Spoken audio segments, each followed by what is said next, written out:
જાણે પ્રભુનો મળ્યો સહેવાગ, જાણે પ્રભુનો મળ્યો સહેવાગ, ગુરુ મળે પામયા,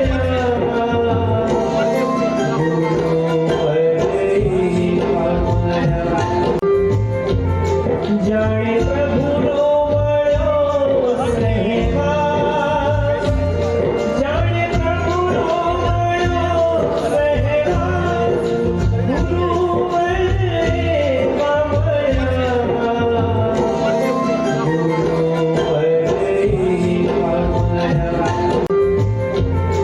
જાણે પ્રભુનો મળ્યો સહેવાગ,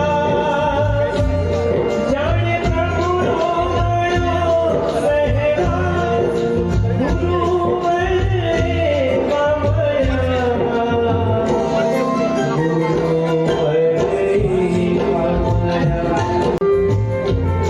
જાણે પ્રભુનો મળ્યો સહેવાગ, જાણે પ્રભુનો મળ્યો સહેવાગ, ગુરુ મળે પામયા,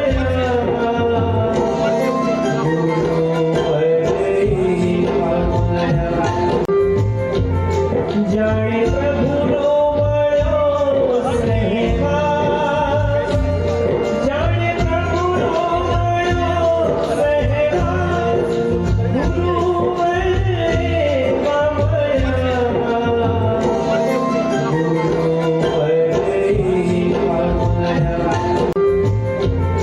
જાણે પ્રભુનો મળ્યો સહેવાગ, જાણે પ્રભુનો મળ્યો સહેવાગ, ગુરુ મળે પામયા,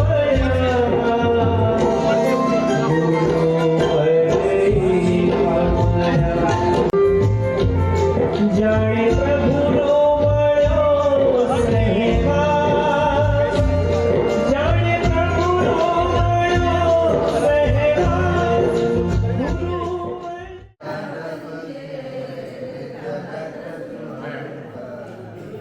Mami kita mami. Mami orang dia mini ada.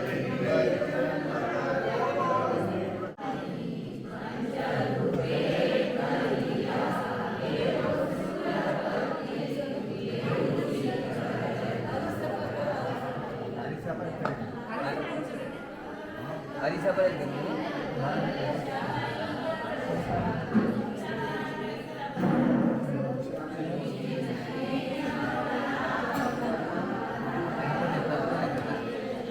हाँ बस बोलो शीतल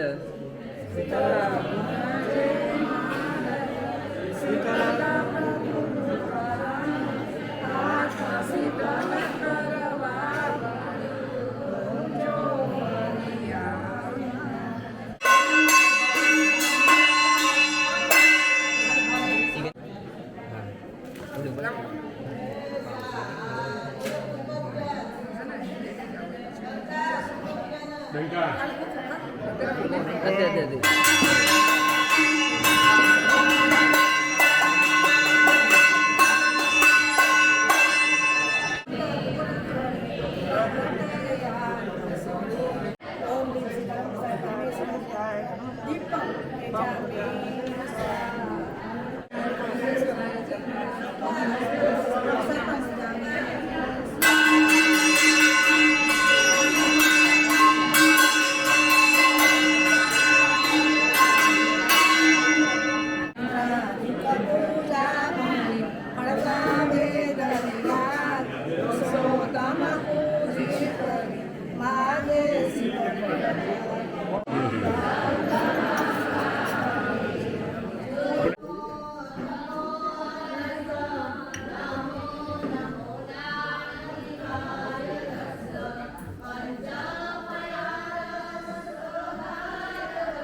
સ્વીકાર.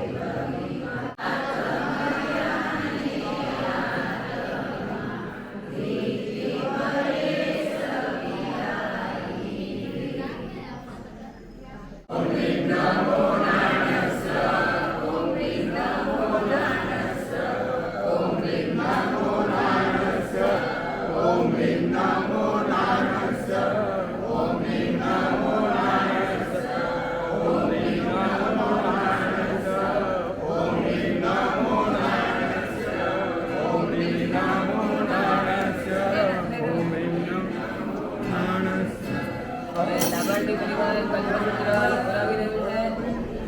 મનમાં 7 નવકાર. હવે પૂજ્ય શ્રીને કલ્પસૂત્ર વરાવી રહ્યા છે રાકેશભાઈ. 7 નવકાર. 7 નવકાર.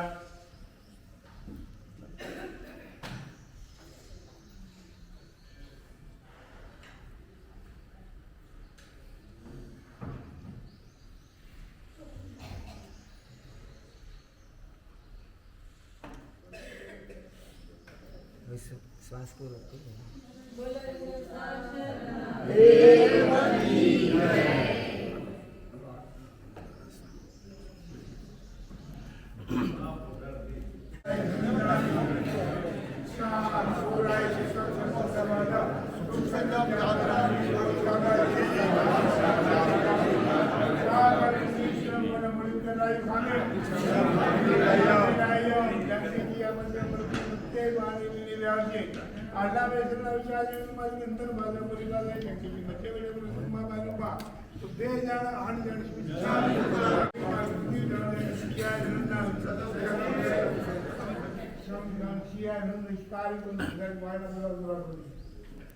અજ્ઞાનતિમિરાંધાનં જ્ઞાનાંજન શલાકયા નેત્રમ ઉન્મીલિतं येन તસ્મૈ શ્રી ગુરવે નમઃ.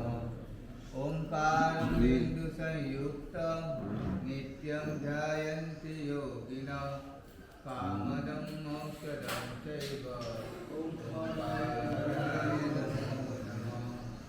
મંગલં ભગવાન વીરો મંગલં ગૌતમ પ્રભુ મંગલં સૂર્યભદ્રાધ્યાય મંગલં પદ્મજીતાર્યાય મંગલં કનકો ગુરુ મંગલં સૂર્યદેવેન્દ્ર.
કલ્પધર દિવસ કહેવાય.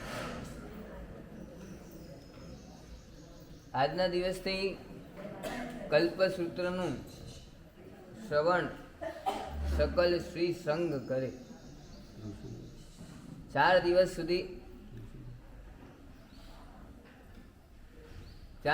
સુધી આ કલ્પસૂત્રનું શ્રવણ સકલ શ્રી સંઘમાં કરાવવામાં આવશે અને 5મા દિવસે બારસા સૂત્ર. હવે કલ્પસૂત્ર અને બારસા સૂત્ર આ બંને એક જ કે અલગ અલગ? એક જ. બારસા સૂત્ર એ પ્રાકૃતમાં આવશે અને કલ્પસૂત્ર એનું જ ભાષાંતર. તમે એને બારસા સૂત્ર કહો કે કલ્પસૂત્ર કહો, બધું એક જ છે. એનું ગુજરાતીમાં ભાષાંતર મળે, હિન્દીમાં મળે અને અત્યારે તો હવે ઇંગ્લિશમાં મળે છે. કેમ કે તમે ગુજરાતી ને હિન્દી સમજી શકો. હવે તમારી આગળવાળી જે પેઢી છે એમ ઇંગ્લિશ સિવાય બીજું કાંઈ મને લાગે છે કે હવે આ પાઠ પરથી હવે આવતી પેઢી જે સાધુ બનશે એને હવે ઇંગ્લિશમાં જ વ્યાખ્યાન આપવું પડશે.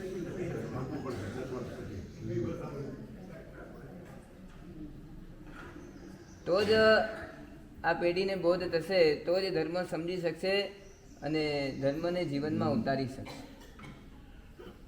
કલ્પસૂત્ર, આ કલ્પસૂત્રની રચના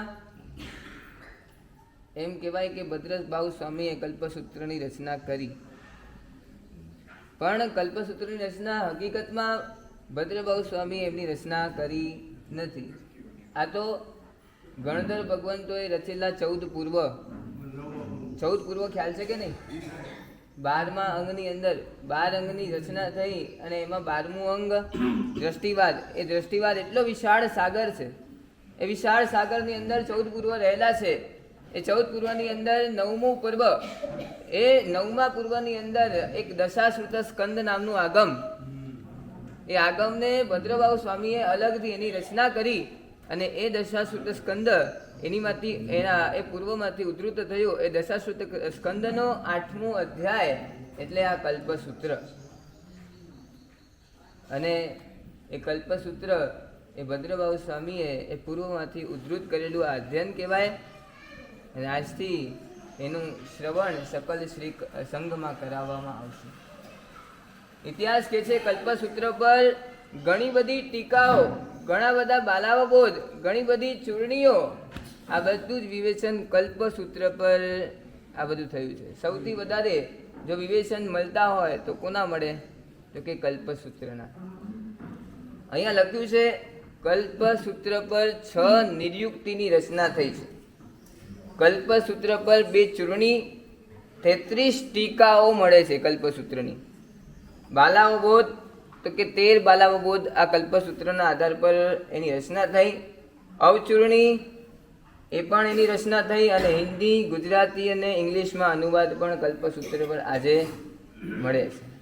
તો ખરેખર આ કલ્પસૂત્ર એ સૌથી મહાન ગ્રંથ આપણો કહેવાય. અને એ કલ્પસૂત્ર નામ કલ્પસૂત્ર. કલ્પ એટલે આચાર. આચાર એટલે ખાવાનો આચાર કે પછી આચારની વાત આવે તો જે હિન્દી ભાષી હોય આચાર એટલે ભાઈ આપણે અથાણું કહીએ ને, આચાર એટલે જીવનમાં જે આચરવા યોગ્ય હોય એને આચાર કહેવાય. ભગવાને બતાવેલા જીવનમાં કરવા યોગ્ય જે કર્તવ્ય એને આચાર કહેવાય.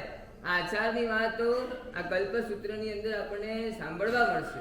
ખરેખર ભગવાને આપણા માટે કયો ગ્રાફ, કયા આચાર બતાવ્યા છે એ જીવનમાં આપણે એ આચારને જીવનમાં ભણવા માટે આ કલ્પસૂત્રનું આપણે શ્રવણ એકાગ્રતાથી આપણે કરવાનું.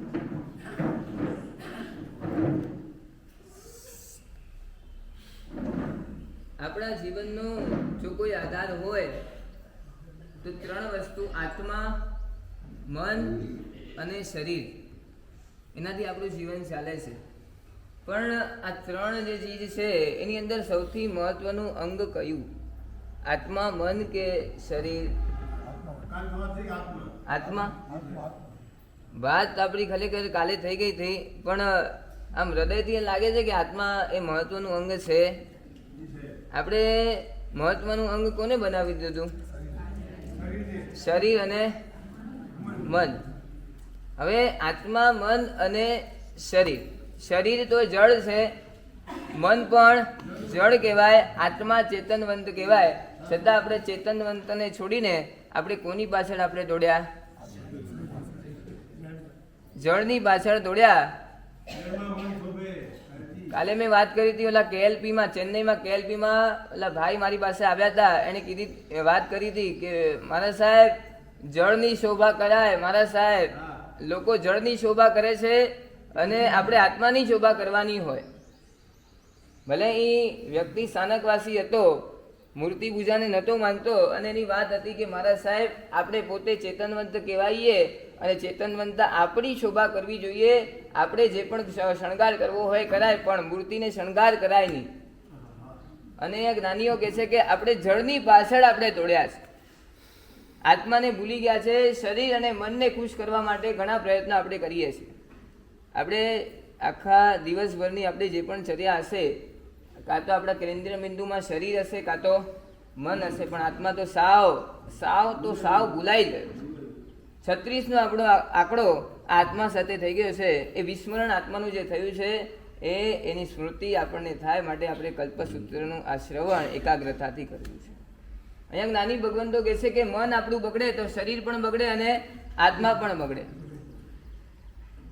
મનને જો લાગ્યું કે મારે આજે હોટલમાં જવું છે, રેકડીઓનું ખાવું છે, ઇડલી ઢોસા અને સાંભાર ખાવા છે, મન તમને આજ્ઞા કરી અને મને આજ્ઞા કરી તો તમારે એ રીતે તમે આખા ડાયવર્ટ થઈ ગયા અને હોટલમાં ગયા અને રેકડીમાં ગયા, જે મળ્યું એ અભક્ષ્ય તમે ખાવાનું ચાલુ કર્યું અને એના કારણે નુકસાન કોને થયું? ગમે તે ખાધું, બહારનું ખાધું, એના કારણે શરીરને પણ નુકસાન થયું અને એના કારણે મને આ બધું અભક્ષ્ય ખાધું, જે ન ખાવા યોગ્ય ખાધું. અને ભગવાન કહે છે અભક્ષ્ય ખાશો તો કર્મ સત્તા તમને દંડ આપશે, આત્માને દુર્ગતિમાં જવું પડશે. એટલે મનને કારણે શરીર પણ બગડે છે અને આત્મા પણ. હવે કરવા યોગ્ય જો કંઈ હોય ને તો સૌથી પહેલી વસ્તુ એ કરવા યોગ્ય છે કે મનને કંટ્રોલમાં રાખવાની જરૂર છે. મન ચંગા તો કથરોટ મેં કહેવત રહી ગઈ. આ મનોજ્ઞા વાળા એને સાચી કરી બતાવશે કે મનને કંટ્રોલમાં રાખવું છે, મનને મર્યાદામાં રાખવું છે. મન જો મર્યાદામાં આવી જાય તો શરીર પણ સ્વસ્થ રહે અને આત્મા પણ સ્વસ્થ રહે. એટલે મનને કંટ્રોલમાં રાખવા માટે કલ્પસૂત્રમાં આચારની વાત કરી કે જો આ તમે આચારને સમજો, એને જીવનમાં મળો. આ આચાર એક મર્યાદા રૂપ છે, એક બંધન રૂપ છે. એ તમે જો બંધનમાં આવી જશો તો આત્મા હંમેશા માટે સુરક્ષિત રહેશે અને સદગતિની પરંપરાથી એ પરમ ગતિએ પૂછશે. માટે આ કલ્પસૂત્રમાં આ કલ્પની વાત કરી. એક વખત નારદજી શંકરના જીવનમાં બનેલી ઘટના. આજે બધાને શનિની પનોતી નડે. શનિની પનોતી કેટલા વર્ષની હોય? 7.5 વર્ષની પનોતી હોય. એટલે આ 7.5 જે શનિની પનોતી એ ન બેસી જાય એ આપણે ખરેખર ચિંતા કરતા હોઈએ છીએ. અને કદાચ નડી જાય તો પણ આપણે શનિની આ પનોતીને દૂર કરવા માટે કેટલા વીટીને નંગ વગેરે પહેરતા હોઈએ છીએ, લોકેટ વગેરે પહેરતા હોઈએ છીએ. એક જ લક્ષ્ય હોય છે કે આ શનિની પનોતી મારા જીવનમાંથી દૂર થઈ જાય. એકવાર શનિદેવ પોતે શંકરની પાસે મળવા આવ્યો અને શનિએ શંકરને કહી દીધું કે હું તારા જીવનમાં આ 7.5ની પનોતી લઈને આવી રહ્યો છું, તારે જે કરવું એ કરી લેજે. અને શંકર કે તારે પણ આવી જવું હોય તો આવી જા, પણ મને તું મારો વાળ પણ વાંકો કરી શકે એમ નથી. અને આ રીતે શનિદેવ આટલું આ સમાચાર આપીને તો જતા રહ્યા. પણ શંકરે વિચાર કર્યો કે હવે આ શનિની પનોતી દૂર કરવી હોય તો મારે કંઈક કરવું પડશે. અને એ વખતે તરત જ એ શંકર પોતે મર્યાદામાં આવી ગયા, પોતે બંધનમાં આવી ગયા, પોતે આચારમાં આવી ગયા. તરત જ એ શંકર એ પોતે સાધનામાં લાગ્યા. બરાબર 7.5 વર્ષ સુધી એ પોતે સાધનામાં રહ્યા, મર્યાદામાં રહ્યા. અને 7.5 વર્ષ પછી જ્યારે શનિદેવ ફરી એકવાર પાછા મળવા આવ્યા ત્યારે શંકરે પૂછ્યું કે ભાઈ તમે મારા જીવનમાં 7.5 લઈને આવવાના હતા, શું થયું? કે શનિદેવ કે હું તમારા જીવનમાં આવવાનો હતો આ 7.5 લઈને, તમારી પનોતી તમારી વાટ લગાડી દે.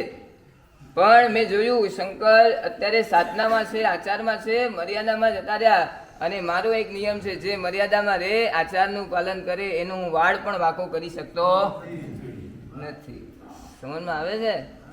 એટલે જે મર્યાદામાં રહે, જે નિયમમાં રહે, આચારમાં રહે, એને શનિ તો શું, રાહુ કેતુ પણ કાંઈ કરી શકે નહીં. પરંતુ આપણને આ મર્યાદા, આ નિયમ એ ખરેખર આપણને કેવા લાગે?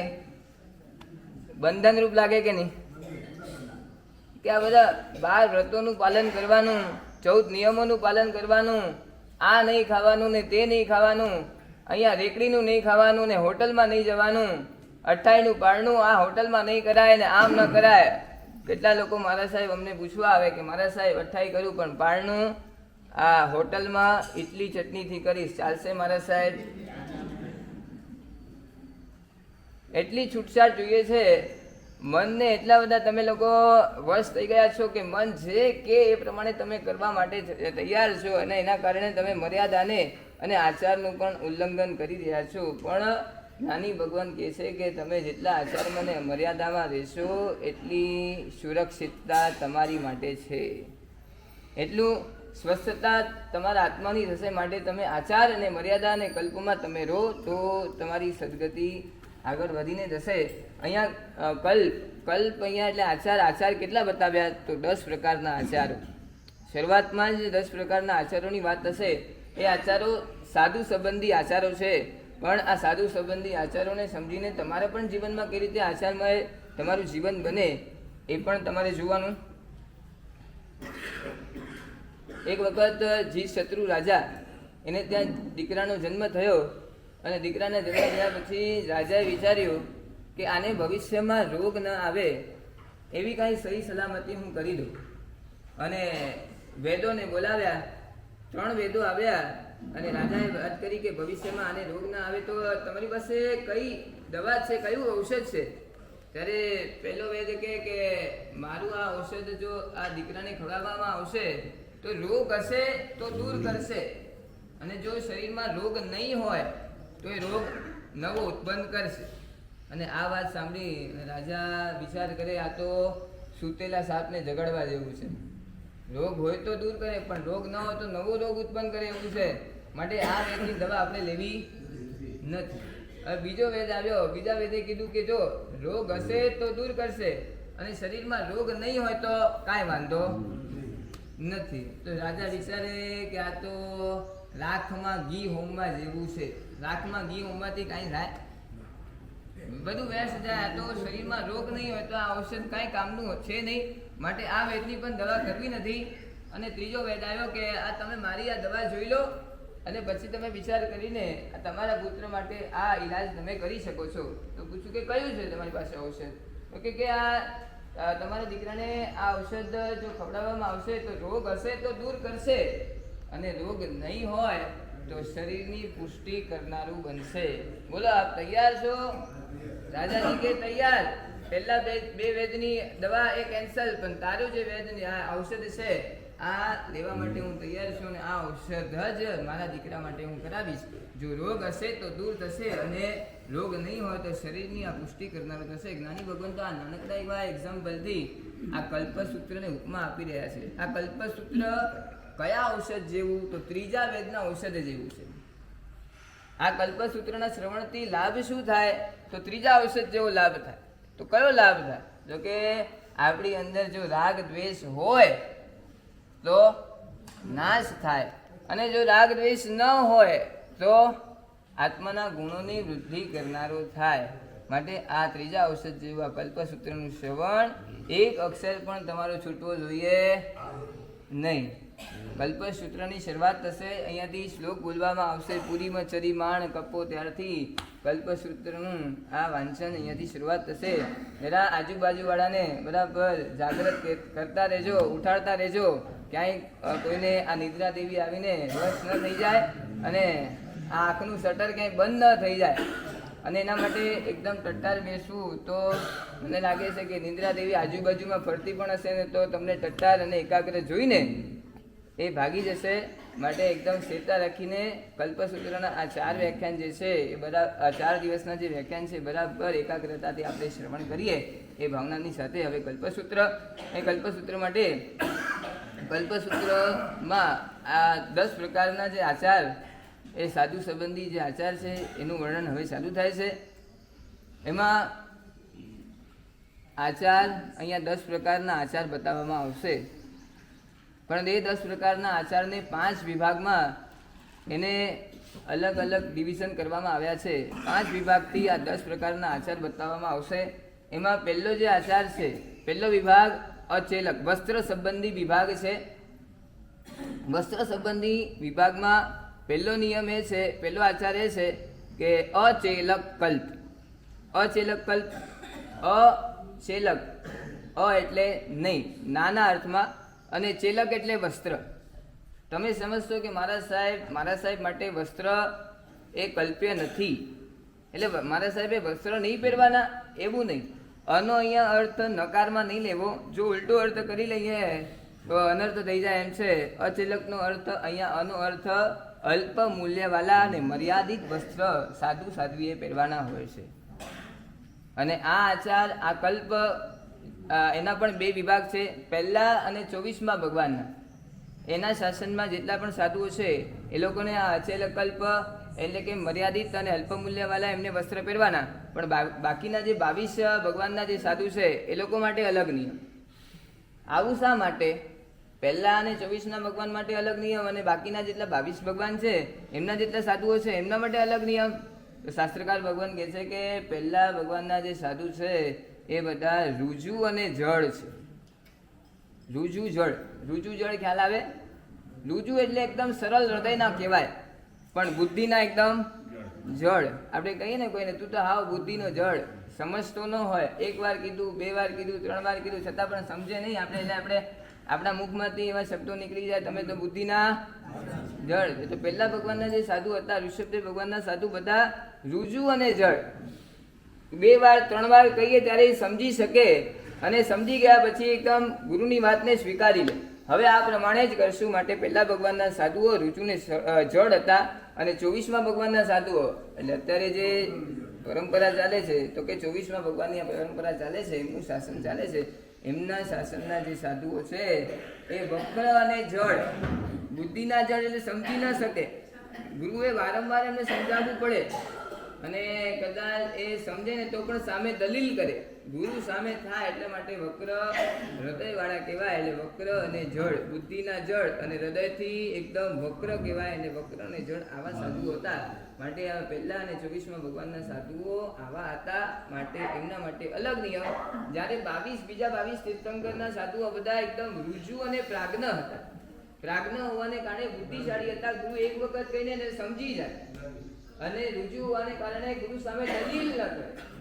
માટે રુજુ અને પ્રાજ્ઞ હોવાના કારણે 22 તીર્થંકરના સાધુઓ માટે અલગ નિયમ રાખવામાં આવ્યા, એટલે 2 વિભાગ કરી દેવામાં આવ્યા. પહેલા અને 24મા તીર્થંકરના જેટલા સાધુઓ છે એ લોકો માટે અલગ નિયમ, બાકીના જે 22 તીર્થંકરના જે સાધુઓ છે એ લોકો માટે અલગ નિયમ.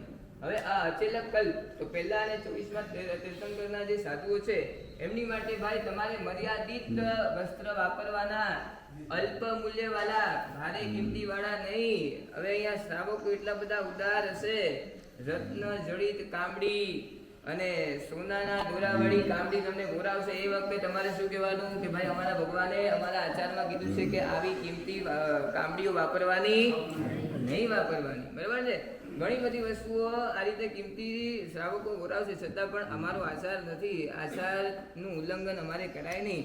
માટે પહેલા અને 24મા તીર્થંકરના સાધુઓ માટે આ આચાર. તો 22 તીર્થંકરના સાધુઓ માટે શું આચાર હતો? તો એ લોકોને તો કિંમતી વસ્ત્ર પણ વાપરી શકે, અને પાછા રંગબેરંગી કપડાં પણ ચાલે. એમને પીળા ચાલે, ને બ્લુ ચાલે, ને લાલ ચાલે, ને ગ્રીન ચાલે, 5 કલરના કપડાં એ લોકો માટે ચાલે. તો આવું કેમ? તો કેમ કે એ લોકો સહજ જ એ લોકોને રાગ દ્વેષ ઓછા થાય.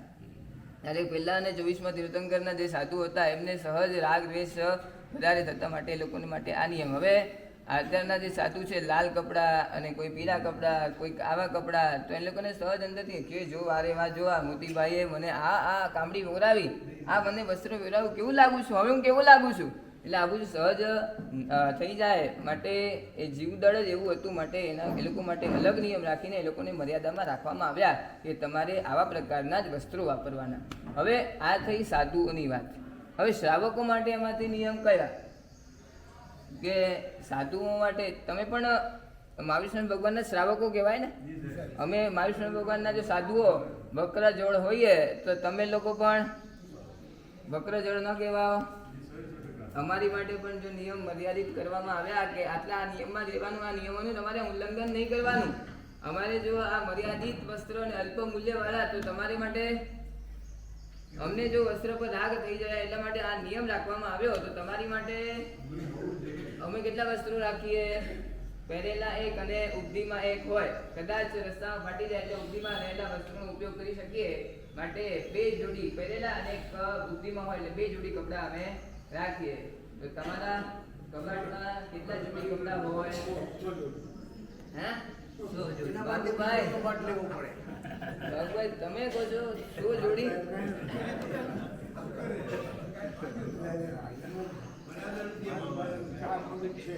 અમે ચલો પુરુષોમાં છે ને મર્યાદા હોય, એમની ઈચ્છા ન હોય. અહીંયા તો બહેનોની વાત કરીએ, કોઈની સાડી જોઈ લે, પાનેરીની સાડી, તો કે શ્રાવકોની પાછળ પડી જાય, જીદ કરવા લાગે કે મારે પણ આલા પાણીની દુકાનમાં જવું છે ને આ સાડી મારે ખરીદવી છે. કોઈના સાડીનો રંગ જોઈને અંદરથી પસંદ આવી જાય કે મારી ગ્રીન સાડી છે ને આની આ બાંધણી વાળી લાલ સાડી બહુ જ ગમી ગઈ છે. એટલે પછી શ્રાવકોનું પતિઓનું માથું ખાવા લાગે અને એક પછી એક સાડીઓ આવવા લાગે. આ તો અહીંયા મનોફ્રામાં છે એટલે સાડીઓ ચાલે અને બહાર ફરવા જાય. ક્યારેક દુબઈ જવાનું થાય એ લોકોને, વાગડ કલા કેન્દ્ર વાળા કઈ ગમે ત્યાં લઈ જાય. દુબઈ જવાનું થાય પછી કોઈ સાડીમાં દેખાય અને ઘણી વખત ફરતા ભારતમાં પણ ફરતા અમારી પાસે વંદન કરવા ક્યારેક અમારી પાસે પણ આવે.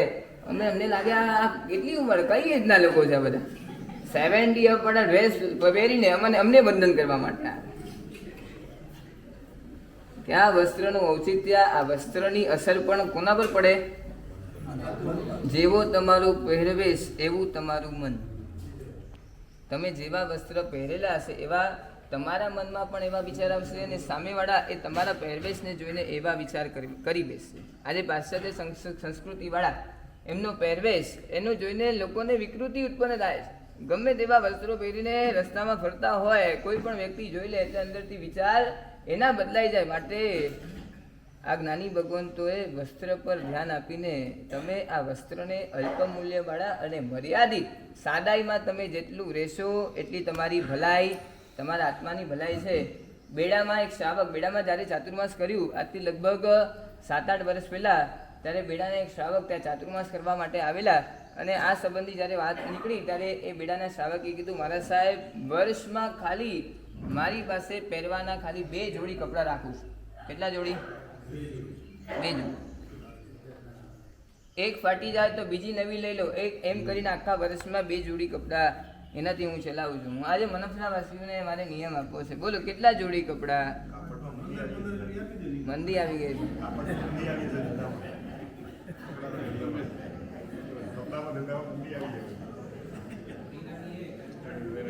બોલો અહીંયાથી કોઈ એવો વિરલો નીકળે ઇતિહાસ બનાવે, મારા સાહેબ તમે કહો છો ઓલા બેડા વાળા, મારા સાહેબ હમ भी किसी से कम नहीं, हम भी मनपरा में रहते हैं, ये महापुरुषों की भूमि है, यहाँ सब महापुरुष रहते हैं, मारा साहेब हम भी करके दिखाएंगे. बोलो है कैसे कोई यहाँ पर 3 जोड़ी से चले, 4 जोड़ी से चले पूरे साल में.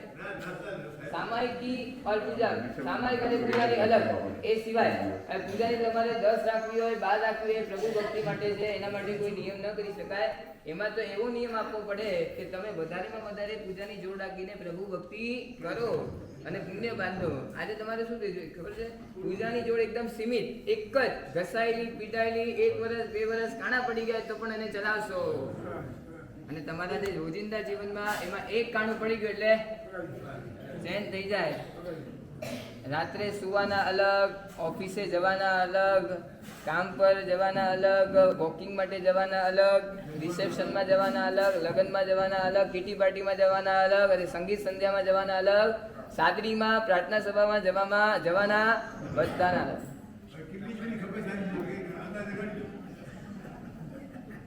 વિચાર કરો. રાજકોટમાં જ્યારે અમારા હંસ મહારાજ જે ગ્રહસ્થપણામાં હર્ષભાઈ હતા, એ હર્ષભાઈની દીક્ષા થઈ. એક જ પંડાલમાં 25,000 લોકો મેદનીમાં એમની દીક્ષા થઈ. દીક્ષાના બીજા દિવસે જ્યારે વિહાર થયો ને, ત્યારે વિહારમાં એક વચ્ચે રજપૂત 24-25 વર્ષનો જે છોકરો, એણે જે વાત ગુરુદેવને કરી કે મારા સાહેબ ગઈકાલે જે આ નાનકડા છોકરાની 11-12 વર્ષના છોકરાની દીક્ષા થઈ ને, એ દીક્ષા મેં લાઈવ ટેલિકાસ્ટ ટીવીમાં જોઈ. અને એ દીક્ષા પહેલાં જ્યારે વિદાય સમારંભના દિવસે જ્યારે જંબુકુમારનું જે નાટક રાખ્યું હતું, એ જંબુકુમારનું નાટક જોયું, આ દીક્ષા જોઈ મારા સાહેબ આજે હું તમને મળવા માટે આવ્યો છું. ખાસ મને ખ્યાલ હતો આપ વિહાર કરી રહ્યા છો, પણ દીક્ષાના સમયમાં હું આપને મળી ન શક્યો, ઘણી પબ્લિક હતી, હું આપને મળી ન શક્યો. આટલે નિરાતે આજે હું આપને વિહારના સમયે આપને કંઈક વાત કરવા માટે આવ્યો છું. આજે આટલા નાનકડા દીક્ષાની આ બધા પ્રોગ્રામો જોઈને આજે મારું મન પરિવર્તિત થયું છે અને આજે મારા સાહેબ આટલો નાનો છોકરો એણે તો શું દુનિયા જોઈ, શું જિંદગી જોઈ, આખો સંસાર છોડીને એકમાત્ર ધવલ વસ્ત્ર પહેરીને એ વિચરણ કરવાનો અને આચાર અને મર્યાદાનું પાલન કરવાનો અને આખા ભારતભરમાં વિચરણ કરીને એ ધર્મ કમાડવાના. પણ આજે એમનું જીવન જોઈને આજે મારું મન પરિવર્તિત થયું છે. આજે મને નિયમ આપી દીધો અને એને બે હાથ જોડ્યા. મારા સાહેબે કીધું શેનો નિયમ જોઈએ? તો એને કીધું મારા સાહેબ આખા વર્ષમાં મારા સાહેબ ખાલી 5 જોડી કપડાથી ચલાવીશ. કેટલા જોડી? એ કાંઈ 70 વર્ષના કોઈ બુઢાની વાત નથી. કેટલી ઉંમર હતી? 24 વર્ષના ઉંમરની આ વ્યક્તિ. કેટલાય શોખ હોય, કેટલી ઈચ્છા હોય, કેટલી જગ્યાએ ફરતા હોય ને કેટલી જગ્યાએ જવાનું હોય, છતાં પણ એને નિયમ લીધો કે મારે 5 જોડી કપડાથી મારે ચલાવવાના. બોલો મનોપરાવાસી, અહીં તો બધા જ ઓલ્ડ એજ છે બધાને. કોઈકને 60 અપ થઈ ગયા, કોઈકને 70 અપ થઈ ગયા, કોઈકને 80 અપ થઈ ગયા. અંદરથી સત્વ ન જાગે. હવે તો બધા અભરકા હવે છૂટી જવા જોઈએ. હવે નવા નવા કપડાં પહેરીને આમ જાઓ ને તેમ જાઓ. હવે જેટલું થાય એટલું આપણે મર્યાદામાં રહેવાનું. જેટલી વસ્ત્રની મર્યાદામાં તમે રહેશો એમાં જ તમારી સુરક્ષિતતા છે. માટે જેટલું થાય એટલી વસ્ત્રની મર્યાદામાં રહીને આપણે આપણું જીવન આપણે વિતાવીએ એ જ ભાવના રાખીએ. જો થતું હોય તો 5 જોડી, 7 જોડી કાં તો 10 જોડી, જે પણ થાય થઈ શકે એટલું આપણે નિયમ લઈને આપણે મર્યાદામાં આવીએ. અચેલક કલ્પ હતો. હવે બીજો વિભાગ છે આહાર વિષય. પહેલો હતો જે વસ્ત્ર સંબંધી પૂરો થયો. બીજા વિભાગમાં આહારની વાત આવશે. એની અંદર 3 નિયમ બતાવવામાં આવશે. એમાં પહેલો નિયમ છે ઔદેશિક. સાધુ ભગવંતને ઔદેશિક આહાર ન કરશે. એટલે તમે અમારી માટે ખાસ સ્પેશિયલ કારણ વગર તમે અમારી માટે જો બનાવ્યું હોય ને એ અમને કોઈ પણ સાધુ સાધ્વીને ન કલ્પે. જો અમારી માટે તમે શીરો બનાવ્યો, અમારી માટે તમે મોતૈયા લાડુ બનાવ્યા, અમારી માટે તમે કંઈ પણ વિશિષ્ટ મારા સાહેબ આવવાના છે, ઢોકળા બનાવી રાખીએ, હાંડવો બનાવી રાખીએ, કેલાવડા બનાવી રાખીએ અને અમને ખબર પડી ગઈ કે અમારી નિમિત્તે આટલો આરામ સમારંભ થયો છે તો અમને ન કલ્પે. અને એના પછી સાધ્વીજી ભગવંત આવ્યા અને પછી વિચારે કે અહીંયા સાધુ ભગવંત આવી ગયા અને એમને પૂછતાછ શું કરી જશે અને એમની માટે આ બધું બનાવ્યું છે. હવે સાધ્વીજી ભગવાન શું વિચારે? હવે સાધુ ભગવંત માટે બનાવેલું સાધ્વીજીને કલ્પે કે ન કલ્પે?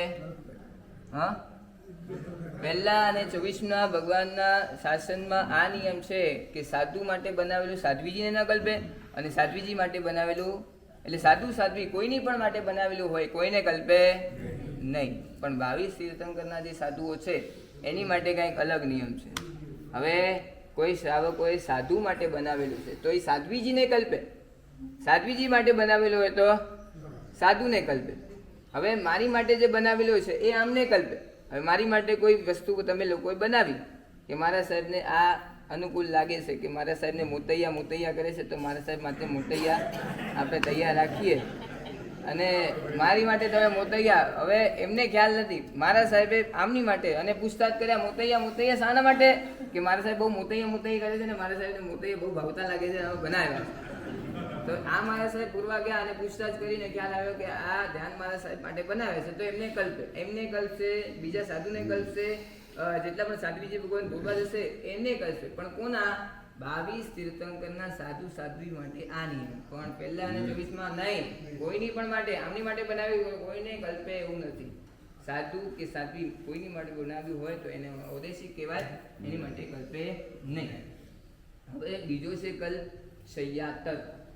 શય્યાતર એટલે શૈયા આપીને જે તરી જાય, સ્થાન આપીને જે તરી જાય એને શય્યાતર કહેવાય. એમાં બહુ મોટો લાભ છે. સૌથી મોટો લાભ સમ્યક ગ્રંથશાળામાં આ જે જગ્યા આપે છે, ઉપાશ્રય બનાવી આપે, જે સ્થાન આપે એને બહુ મોટો લાભ કીધો છે. ઘણું પુણ્ય ઉપાર્જન થાય એમ છે. જે પણ આરાધક અહીંયા આવીને સાધુ સાધ્વી શ્રાવક શ્રાવિકા આવીને જે પણ આરાધના કરે એનો અમુક ભાગ આ ઉપાશ્રયમાં જે દાતા હોય એને મળે. માટે ઉપાશ્રય બંધાવનારને લાભ લેનારને ઘણો લાભ થાય છે. માટે ક્યારેય પણ આવું કોઈ સ્કીમ હોય અને આવું કંઈ મળતું હોય તો તરત લાભ લેવા માટે આપણે તક ઝડપી લેવી જોઈએ. પૂર્વમાં ઇતિહાસમાં શાસ્ત્રમાં લખ્યું છે કે આર્ય સ્વસ્તી સુધીશ્વરજી મહારાજ એક જગ્યાએ ઉતર્યા હતા. એ રાજમહેલ હતો અને એ વખતે રાત્રિના સમયે સ્વાધ્યાય સાધુ ભગવંતો સ્વાધ્યાય કરી રહ્યા છે અને સ્વાધ્યાયનો ઘોષ એટલે અવાજ ઉપર રહેલા રાજકુમારે સાંભળ્યો. નામ હતું એનું અવંતી સુકુમાર.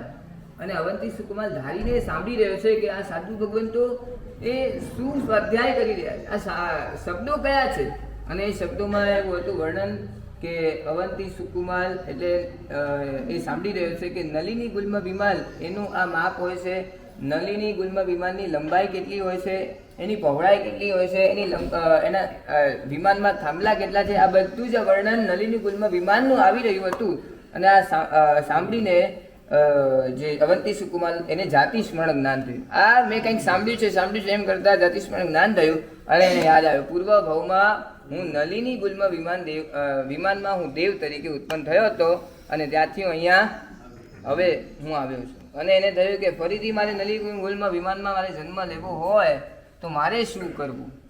અને ત્યાં જઈને પહોંચ્યો અને આચાર્ય ભગવાનને વાત કરી કે મને જાતિ સ્મરણ જ્ઞાન થયું છે, આપના જે સ્વાધ્યાયના જે શબ્દો હતા એ મારા કાન સુધી પહોંચ્યા અને જાતિ સ્મરણ જ્ઞાન થયું. મેં પૂર્વભાવમાં હું આ નલિની ગુલ્મ વિમાનમાં હું દેવ તરીકે ઉત્પન્ન થયો હતો. હવે મારી ઈચ્છા છે આ માનવ ભાવ છોડીને, આ માનવનું છોડીને ફરીથી મારે નલિની ગુલ્મ વિમાનમાં મારે જન્મ લેવો છે. પૂર્વ જ્યાં હતો ત્યાં જ ફરીથી મારે દેવ તરીકે મારે ઉત્પન્ન થવું છે. અને એ વખતે આચાર્ય ભગવંતે એનું લલાટ જોયું, યોગ્યતા જોઈ. અને હું તમને મોદીભાઈ તમને પૂછું, આજ સુધી તમે દિવસે દીક્ષા જોઈ હશે, સવારે દીક્ષા થઈ હોય, બપોરના 12 વાગ્યાના સમયે દીક્ષા થઈ, રાત્રે દીક્ષા થઈ જોઈ છે ક્યારે? આચાર્ય ભગવંતે એ અવંતી સુકુમારને યોગ્યતાને જોઈને હવેની તડપણ ગણી છે, મારે આ મારે અહીંયા જવું જ છે અને એના માટે દીક્ષા એ જ મોટો ઉપાય છે, મારે દીક્ષા ગ્રહણ કરવી છે. અને એવી તડપણ દીક્ષાની અને આચાર્ય ભગવંતે યોગ્યતા જોઈને અવંતી સુકુમારને રાતોરાત દીક્ષા તો આપી. હવે એ અવંતી સુકુમાર કહે છે ગમે તેમ કરીને હવે શું કરું કે મારે એ નલિની ગુલ્મ વિમાનમાં જવાય. આચાર્ય ભગવાન કે એના માટે સાધના કરવી પડે, જંગલમાં જવું પડે ને કાવસક કરવો પડે. અને રાતોરાત આચાર્ય ભગવાનને અનુમતિ આપીને અવંતી સુકુમાર ત્યાંથી વિહાર કરીને સીધા જંગલમાં ગયા. અને રાતોરાત સાધના કરીને ત્યાં ઉપસર્ગ સહન કરીને એક જ માત્ર મારે નલિની ગુલ્મ વિમાનમાં જવું છે. અને એ સંકલ્પપૂર્વક ઉપસર્ગ સહન કરીને ત્યાંથી માનવ ખોડિયું છોડી તરત જ સાધુમાંથી શું બન્યા? કે નલિની ગુલ્મ વિમાનમાં દેવ તરીકે ઉત્પન્ન થયા. તો એકમાત્ર શય્યાતરનો એટલો લાભ છે, એક વસ્તી આપવાથી એ અવંતી સુકુમાર પણ આવતા ભાવમાં એટલે એમને દેવપણું મળ્યું. તો આ એકમાત્ર શય્યાતર જે બને છે એને એટલો લાભ થાય છે. માટે જ્યારે પણ આવો કંઈ અવસર આવે તો એ તકને આપણે એ અવસરને ચૂકવો ન જોઈએ. અને શૈયા આપીને તરી જાય ને શૈયાતર કહેવાય. પહેલા દિવસે આપણે ત્યાં સાધુ સાધ્વી આવ્યા તો એ સાધુ સાધ્વીને આપણે બોલાવીને આપણે લાભ લઈ શકાય, આપણા માટે જે બનાવ્યું હોય બોલાવીને લાભ લઈ શકાય. પરંતુ બીજા દિવસથી સાધુ સાધ્વી વિચારશે કે બીજા દિવસથી આમને ત્યાં કાંઈ પણ આહાર પાણી વગેરે આપણને કલ્પશે નહીં, કેમ કે પહેલા દિવસે હજી આહાર પાણી ચાલે, બીજા દિવસથી આહાર પાણી ચાલે નહીં. શય્યાતર આ કલ્પ અહીંયાથી ચાલુ થઈ જાય, આ નિયમ લાગી જાય કે બીજા દિવસથી સાધુ સાધ્વીએ ત્યાંથી. આવો નિયમ શા માટે રાખવામાં આવે? આવો નિયમ શા માટે? પહેલાના સમયમાં શું વ્યવસ્થા હતી? પહેલા ઉપાશ્રયો હતા નતા ને પહેલા સાધુ સાધ્વી ક્યાં ઉતરતા? કોઈકના ઘરોમાં ને ઘરોમાં જ ઉતરતા. ઘરોમાં કોઈકનો સાધના ખંડ હોય, કોઈકે સામાયિક માટે કોઈક અલગ રૂમ રાખ્યો હોય, ઔષધ માટે અલગ રૂમ રાખ્યો હોય. અને એ વખતે સાધુ સાધ્વી આવે અને વિનંતી કરે કે અમારે 1 દિવસનું રોકાણ કરવું, 2 દિવસનું રોકાણ કરવું હોય. આ તો શાવક એમને ત્યાં સાધના ખંડમાં એમને ઉતારો આપે અને 1 દિવસ સુધી એમની ભક્તિ કરે. હવે બીજા દિવસે પણ સાધુ સાધ્વી એના જ કરે બોરે તો શું થાય? શ્રાવકને દુર્ભાવ થઈ જાય કે મારા સાહેબને સ્થાન તો આપ્યું, હવે આહાર પાણી પણ બોરાવાના. એટલે આવી રીતે દુર્ભાવ ન થઈ જાય માટે આ જ્ઞાની ભગવંતોએ આ આચાર બતાવ્યો કે બીજા દિવસથી તમારે સ્થાનમાં રહેવું હોય તો રહી શકાશે, પણ આહાર પાણી તો બીજે જ બોલવા જવાનું. આ શય્યાતર કલ્પ બતાવવામાં આવ્યો. હવે એમાં આહાર સંબંધી ત્રીજો નિયમ રાજપિંડ. રાજપિંડ એટલે રાજાનો પિંડ ન કલ્પે આપણે. હવે રાજાનો પિંડ શા માટે ન કલ્પે? રાજાને ત્યાં જવું અને ત્યાં સાધુ ભગવંત ગોત્રી લઈને આમ નીકળતા હોય અને ત્યાં પહોંચે તો લોકો શું માને કે મારા સાહેબના માથામાં મુંડન છે, આ તો કોઈ મુંડિયો આવ્યો લાગે છે અને કોઈક આસાધના કરી બેસે. અરે આ તો મુંડન વાળો છે, આ તો આપણે કંઈ સારું કામ કરવા માટે આવ્યા અને આ મુંડિયાના આપણને દર્શન થઈ ગયા એટલે અપશુકન થયું છે. અને જરૂર લાગે છે ને કે આ મારા સાહેબ રાજાને ત્યાં આવ્યા લાગે છે એટલે માલ મલિદા લેવા માટે જ. હા, એટલે સામાન્ય ઘરે નહીં પહોંચે, સીધા રાજાને ત્યાં પહોંચી ગયા.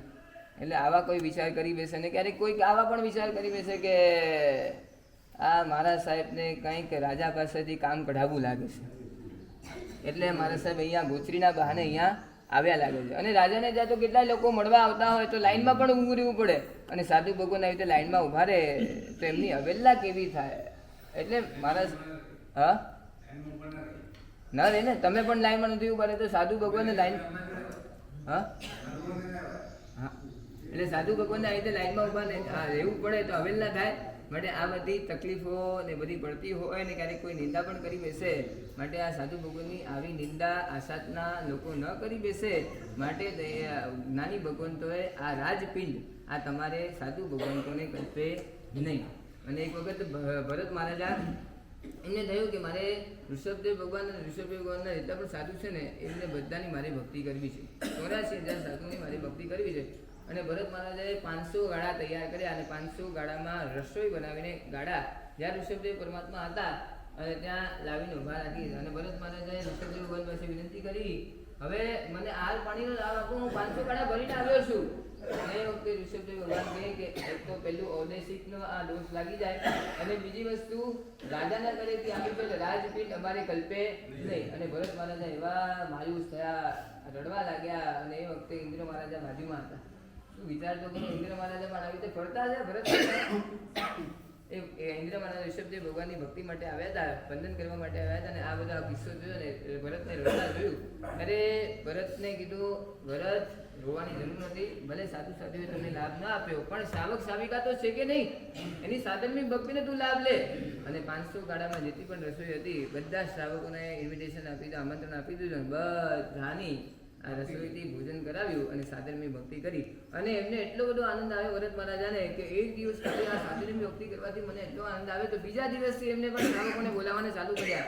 અને એ સિલસિલો એ પરંપરા આજ સુધી ચાલે છે. શ્રાવકો પણ ભક્તિપૂર્વક સાધર્મિકોને આમંત્રણ આપે અને પછી ભોજન કરાવે. આ સાધર્મિક ભક્તિ ત્યારથી ઋષભદેવ ભગવાનના કાળથી આ ભરત મહારાજાએ શરૂ કરી અને આજ સુધી ચાલે છે. કુમારપાળ મહારાજા અને એ કુમારપાળ મહારાજા એમના આંખોમાં આંસુ આવ્યા. ત્યારે મંત્રીશ્વરે કીધું, શા માટે તમે રડી રહ્યા છો? આટલું તમારું રાજબાટ છે, રાજ્ય રીતિ સમૃદ્ધિ બધું છે તમારી પાસે, શા માટે તમારા આંખમાં આંસુ?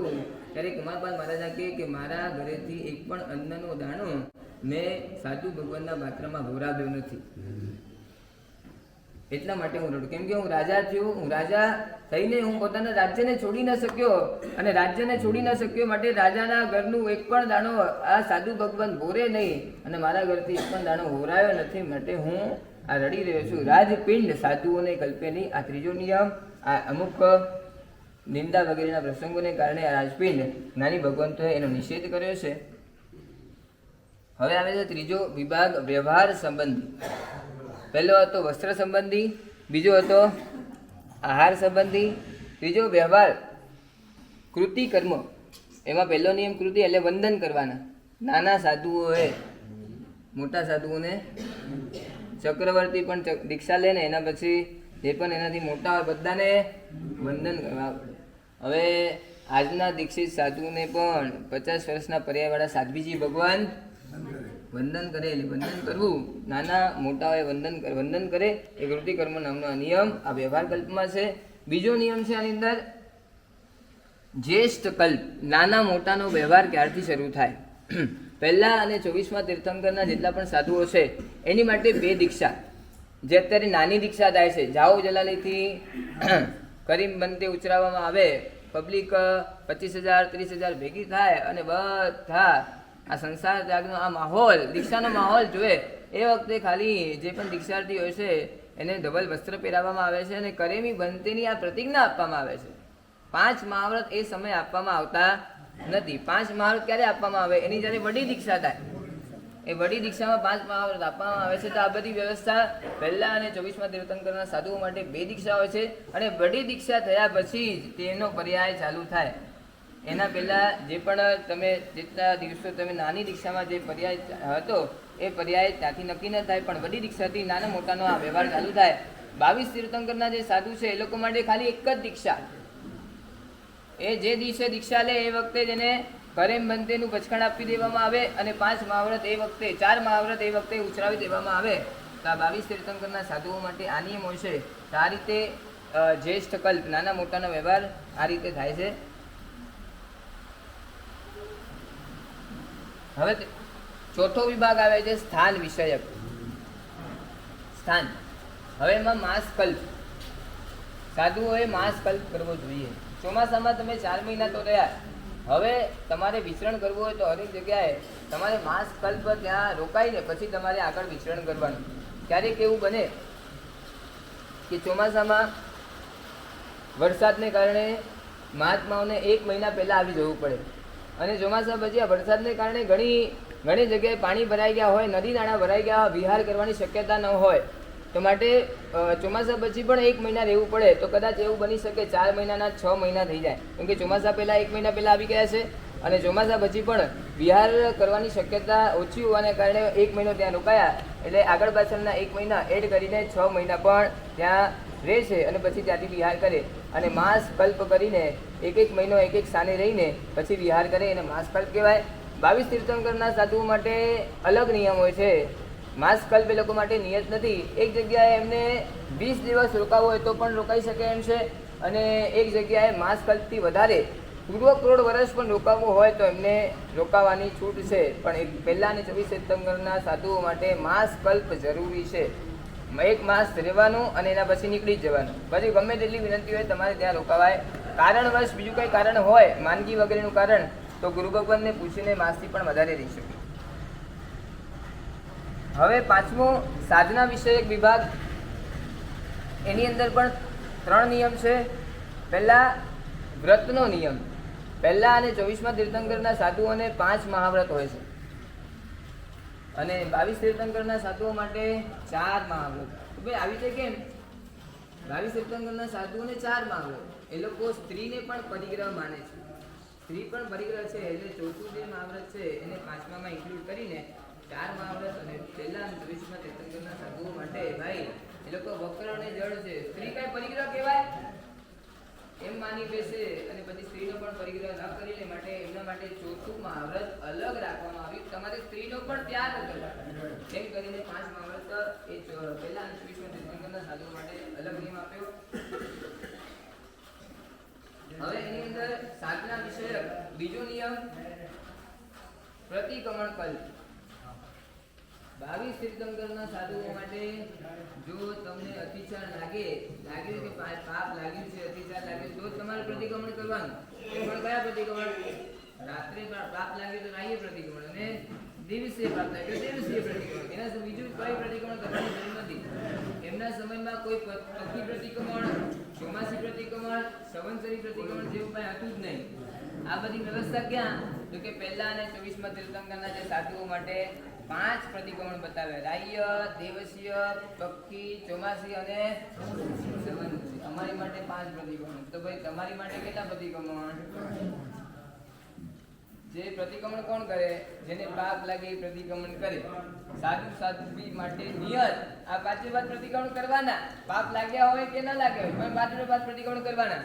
તો શ્રાવકો માટે મને લાગે છે તમે લોકો પ્રતિક્રમણ નથી કરતા, એનો મતલબ અમારા કરતા પાપ તમને ઓછા લાગતા લાગે. ભલે તમે ફેક્ટરીઓમાં છો, ધંધો કરો છો, દુકાન ચલાવો છો, ક્યારેક જુઠ્ઠું પણ બોલી લો, ચોરી, છતાં પણ તમને પાપ લાગતું જ નથી. એટલા નિર્લેપ છો ને પાપ લાગતું જ નથી, એટલે તમે પ્રતિક્રમણ કરતા નથી. પ્રતિક્રમણનો ભાવ રાખવો જોઈએ. તો સાધુ માટે જો આ વ્યવસ્થા રાખવામાં આવી, તમારે રોજ આવી રીતે પ્રતિક્રમણ કરવાના, તો શ્રાવકોએ તો અવશ્ય મેવ કરવા જોઈએ. કેમ કે સાધુ તો નિષ્પાપ જીવન જીવી રહ્યા છે, પણ શ્રાવકો પાપની અંદર પૂછેલા છે, તેમને નિયત અવશ્ય મેવ પ્રતિક્રમણ કરવા જ જોઈએ, અને આ પ્રતિક્રમણનો આચાર પાલન કરવું જોઈએ. હવે એમાં ત્રીજો નિયમ સાધના વિષયક વિભાગમાં ત્રીજો નિયમ છે પર્યુષણા કલ્પ. પરિઉષણા, ચારે બાજુથી ભટકીને હવે એક જ જગ્યાએ રહેવાનું, એને કહેવાય શું કહેવાય? તો કે પર્યુષણા કલ્પ. બહાર ભટકતા તમારા આત્માને હવે તમારા આત્માની અંદર સ્થિર કરવો, એને કહેવાય પર્યુષણા કલ્પ. સાધુ ભગવાન ચોમાસાની અંદર 4 મહિના સુધી એક સ્થળે રહે. જગન્યથી સંવત્સરીથી કાર્તિકી પૂર્ણિમા સુધી, કાર્તિકી ચોમાસી સુધી, 14 સુધી, 70 દિવસ સુધીનો આ જગન્યથી એ પર્યુષણા કલ્પ સાધ્વી માટે છે. અને ઉત્કૃષ્ટથી અષાઢ ચોમાસીથી કાર્તિક ચોમાસી સુધી 4 મહિનાનો આ બરીશોના કલ્પ સાધુ સાધ્વી માટે છે. આ રીતે 10 પ્રકારના જે આચાર છે એ અહીંયા પૂરા થાય છે. અને આ અહીંયા જ્ઞાની ભગવંતો કહે છે આ જે પણ બધા આચાર છે એ બધા તમને બંધનમાં, એ બંધન તમારા કર્મ બંધનને તોડનારા બનશે. જેમ કોઈ પણ વસ્તુ વ્યવહારિક સાંસારિક પણ જે પણ વસ્તુ જે બંધનમાં હોય ને તો સુરક્ષિત. તમારા પૈસા ખુલ્લા પડ્યા હોય તો સુરક્ષિત કે બંધનમાં હોય તો સુરક્ષિત? એટલે તમે લોકો ક્યાં રાખો એને? તિજોરીમાં તમે રાખો. જેટલી પણ કિંમતી વસ્તુ છે બધીને તિજોરીમાં રાખવી પડે. માટે તમારા જ્ઞાની ભગવંતો કે છે આ તમારા આત્માના ગુણોને કોઈ લૂંટી ન જાય, મોહ રાજા આવીને લૂંટી ન જાય, માટે એને બંધનમાં રાખો. હા, એટલે બંધન કયા? વ્રત, નિયમ, આચાર, ભગવાને જે બતાવેલા આચારને એ બંધનમાં તમે જેટલા રહેશો એટલા તમારા જે આત્માના ગુણરૂપી જે ધન છે એ બધું જ તમારા સુરક્ષિત રહેશે. માટે આચારનું પાલન કરવું જોઈએ. હવે અહીંયા બતાવે છે કે આ જે અલગ અલગ રુજુ અને જળ જે સાધુઓ છે એની માટે અલગ, વક્ર અને જળ આ બંને માટે જે અલગ નિયમ, અને જે રુજુ અને પ્રાજ્ઞ હતા 22 તીર્થંકરના જે સાધુઓ હતા રુજુ અને પ્રાજ્ઞ એની માટે જે અલગ નિયમ છે. આવું શા માટે? હવે આમાં વક્રતા અને જળતા, રુજુતા અને પ્રાજ્ઞતાના જે પણ અમુક એક્ઝામ્પલ આપ્યા છે એમાંથી આપણે જાણી શકીએ કે એના કારણે આ નીતિ નિયમ અલગ અલગ ઘડવામાં આવ્યા છે. પહેલા તીર્થંકરના સાધુઓ એક વખત સ્ટંડીલ ભૂમિ ગયા હતા અને ત્યાં સ્ટંડીલ ભૂમિથી આવતા વાર લાગી અને ગુરુ ભગવાનને પૂછ્યું કે શા માટે લેટ થયા? તો કે રુજુ હતા એકદમ સરળ હતા એટલે કહી દીધું કે મારા સાહેબ અમે તો રસ્તામાં છે ને નટનું નાટક જોવા માટે ઊભા રહી ગયા હતા, અમને બહુ આનંદ આવ્યો. તો ગુરુ ભગવાને કીધું કે નટનું નાટક ન જોવાય. બીજી વખત આવી પરિસ્થિતિ થઈ અને લેટ આવ્યા અને સાધુ ભગવાનને પૂછવામાં આવ્યું કેમ આજે લેટ થયું? તો સાધુ ભગવાને કીધું નટડીનું નાટક જોવા માટે અમે ઊભા રહી ગયા હતા. તો ગુરુ ભગવાને કીધું નટનું નાટક ન જોવાય તો નટડીનું નાટક જોવાય. નટનું નાટક જો રાગનું નિમિત્ત બને તો નટડીનું નાટક તો અવશ્યમેવ રાગનું નિમિત્ત બને. માટે નટનું પણ ન જોવાય તો નાટડીનું પણ ન જોવાય. તો ગુરુ ભગવાનને એ વખતે પહેલા તીર્થંકરના જેટલા સાધુ હતા એમને કીધું કે મિચ્છામી દુક્કડમ અમે સમજી ન શક્યા, હવે તે આ રીતે બીજી વખત થશે નહીં. હવે 24 ભગવાનના જે સાધુ હતા એ લોકો પણ સંડીલ ગયા હતા, મોડું થયું. ગુરુ ભગવાનને પૂછ્યું શા માટે લેટ થયું? કે નટનું નાટક જોવા ગયા હતા. ભાઈ નટનું નાટક ન જોવાય. બીજી વખત લેટ થયું અને ગુરુ ભગવાનને પૂછ્યું શા માટે લેટ થયું? નટડીનું નાટક જોવા ગયા હતા. અને ત્યારે ગુરુ ભગવાને કીધું નટનું ન જોવાય તો નટડીનું કેમ જોવાય? તો ત્યારે એ 24મા ભગવાનના સાધુએ કીધું કે ભાઈ પહેલા તમારે કેવું જોઈએ કે નહીં? સાથે જ કહી દીધું હોત કે નટ સાથે નટડીનું પણ ન જોવું તો આવી પ્રોબ્લેમ થાય. તમે ન કીધું એ તમારી ભૂલ કે અમારી ભૂલ ન કહેવાય. એટલે આ વક્રને જડતા એના કારણે આ નિયમ અલગ રાખવામાં આવ્યા. હવે જે 22મા તીર્થંકરના જે સાધુ હતા એ પણ સ્ટંડીલ ભૂમિ ગયા હતા અને ગુરુ ભગવંતે પૂછ્યું કેમ લેટ થયા? તો કે નટનું નાટક જોવા માટે ગયા હતા. અને એ વખતે સાધુ ભગવંત પ્રાજ્ઞ હતા, બુદ્ધિશાળી હતા. ગુરુ ભગવંતે કીધું છે કે નટનું નાટક ન જોવાય, એનો મતલબ નટડીનું પણ નાટક. એટલે સમજી ગયા, પ્રાજ્ઞ હતા. એટલે બીજી વખત નટડીનું નાટક ચાલતું હતું ત્યારે ગુરુ ભગવાનના એ વચનો યાદ આવ્યા. ગુરુ ભગવાનને નટનું નાટક જોવા માટે ના પાડી છે તો નટડીનું તો અવશ્યમેવ ન જોવાય. આપણે સીધા ઉપાશ્રયમાં જઈએ. રુજુને પ્રાજ્ઞ હતા માટે એમની માટે જ્ઞાની ભગવંતોએ અલગ નિયમ બતાવ્યા. એક વખત એક શ્રાવક એ ઘડી ઘડી કૂદકા મારી રહ્યો હતો, પોતાના શરીરને આમ હલાવી રહ્યો હતો. અને બીજા શ્રાવકે પૂછ્યું ભાઈ સાહેબ આ તમે આ રીતે શું કરી રહ્યા છો? પોતાના આ શરીરને શા માટે હલાવી રહ્યા છો? ત્યારે એ શ્રાવકે કીધું છે કે ડૉક્ટરે કીધું છે કે આ દવા છે ને એ હલાવીને પીજો. હવે દવા લેતા તો લેવાઈ ગઈ પણ હલાવવાની થઈ ગઈ. એટલે પેટમાં ગયા પછી અને હવે એને હલાવી દે. છગન હોટલમાં ગયો. હોટલમાં જઈને એને કચોરી મંગાવી. કચોરી વેટર લાવી અને ટેબલ પર રાખી. ઉપરનું પડ કાઢ્યું, અંદરનો જેટલો મસાલો હતો ખાઈ લીધો. પછી એને વડા મંગાવ્યા, વડાનું પણ ઉપરનું પડ કાઢી નાખ્યું અને પછી અંદરનો મસાલો ખાઈ ગયો. અને પછી પાછું સમોસા મંગાવ્યા, સમોસાનો ઉપરનું પડ કાઢી નાખ્યું, અંદરનો મસાલો ખાધો. આ વેટર બધું જોઈ રહ્યો છે ને વેટરે છગનને પૂછ્યું શું કરી રહ્યો? આ ઉપરનું પડ કાઢીને અંદરનો મસાલો કેમ ખાય છે? અરે શું કહું તમને, 2 દિવસ પહેલા ડૉક્ટર પાસે ગયો હતો. ડૉક્ટરે કીધું બહારનું ખાતા. છગન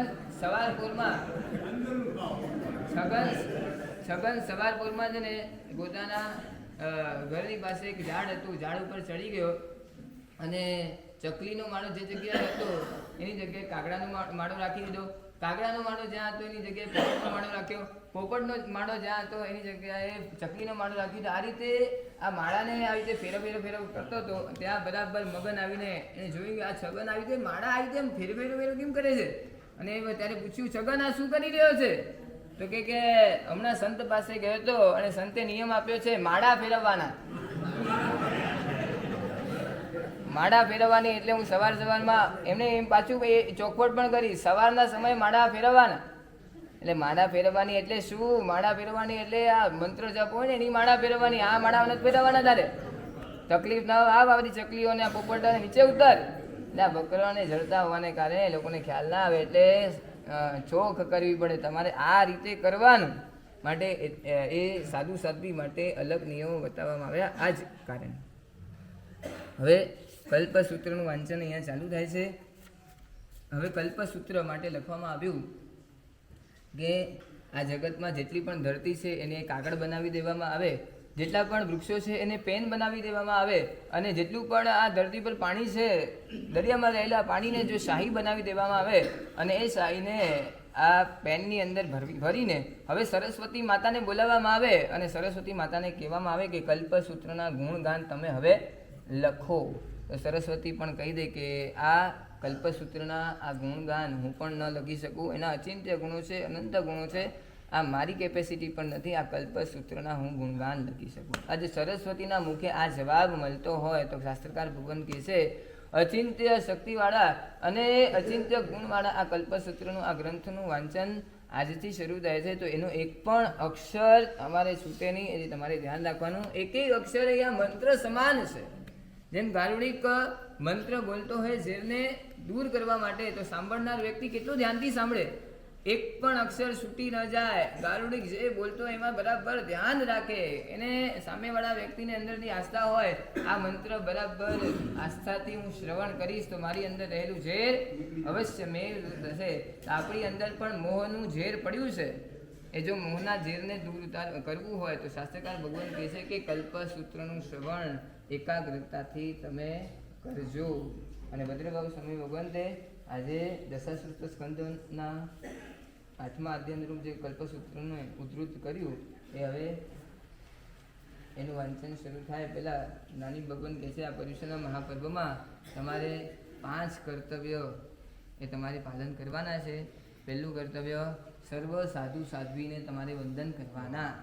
કરજો, બરોબર છે, તમે કરજો સાધુ સાધ્વીને. આ પર્યુષણના દરમિયાન તો આ 5 કર્તવ્યમાં પહેલું કર્તવ્ય સરસ સાધુ સાધ્વીને વંદન કરવા. બીજું છે સંવત્સરી પ્રતિક્રમણ કરવું. કરશો કે નહીં? હા, કોઈ બચ્ચો કોઈ નાનો આ બાદ બધા સંવત્સરી પ્રતિક્રમણ કરશે. સંવત્સરી પ્રતિક્રમણ કરજો. ત્રીજું ક્ષમાપના રાખજો, ક્ષમાપના કરજો અને આપજો પણ. ચોથું અઠ્ઠમનો તપ કરજો અને 5મું છે ચૈત્ય પરિપાટી. બરાબર છે? આ રીતે 5 કર્તવ્ય તમે પૂરા કરજો. હવે અઠ્ઠમના તપ માટે અઠ્ઠમનું મહત્ત્વ કેટલું છે, અઠ્ઠમ તપ કરવાથી શું ફાયદો થાય છે એનું નાગકેતુને અહીંયા દ્રષ્ટાંત આપ્યું છે. એ નાગકેતુનું દ્રષ્ટાંત લઈને આપણે અહીંયા કલ્પસૂત્રનું વાંચન ચાલુ કરીએ. ધ્રુવસેન મહારાજા પણ તૈયાર થઈ ગયા છે, એ પણ જોઈ રહ્યા છે મારો નંબર ક્યારે આવશે, હું પણ ક્યારે સંઘને આ શ્રવણ કરાવવા માટે હું નિમિત્ત ક્યારે બનીશ. એમને પણ આપણે આગળ બોલાવીને આપણે પણ એને એમની પાસે આ વિનંતી કરાવશું. નાગકેતુ પૂર્વભાવમાં નાગકેતુનો જીવ વણિક પુત્ર હતો અને વણિક પુત્રની માતા, એની માતા અકાળે મૃત્યુ, અને નાની ઉંમરમાં માતા મૃત્યુ પામી એટલે પિતાજીએ બીજા લગ્ન કર્યા. માતા સાવકી માતા, એ સાવકી માતાને આ વણિક પુત્ર નાગકેતુનો જીવ જે હતો એ પસંદ નહોતો. વારંવાર એને ત્રાસ અને પીડા આપી રહી હતી અને એ આ પુત્ર સહન નથી કરી શકતો અને પીડાને કારણે આર્ત ધ્યાન થઈ રહ્યું છે. અને એ વખતે પોતાના મિત્રને વાત કરી. મિત્રએ કીધું કે પૂર્વભાવમાં તે તપ નથી કર્યો ને એની કારણે આ બધી તકલીફો આવી રહી છે.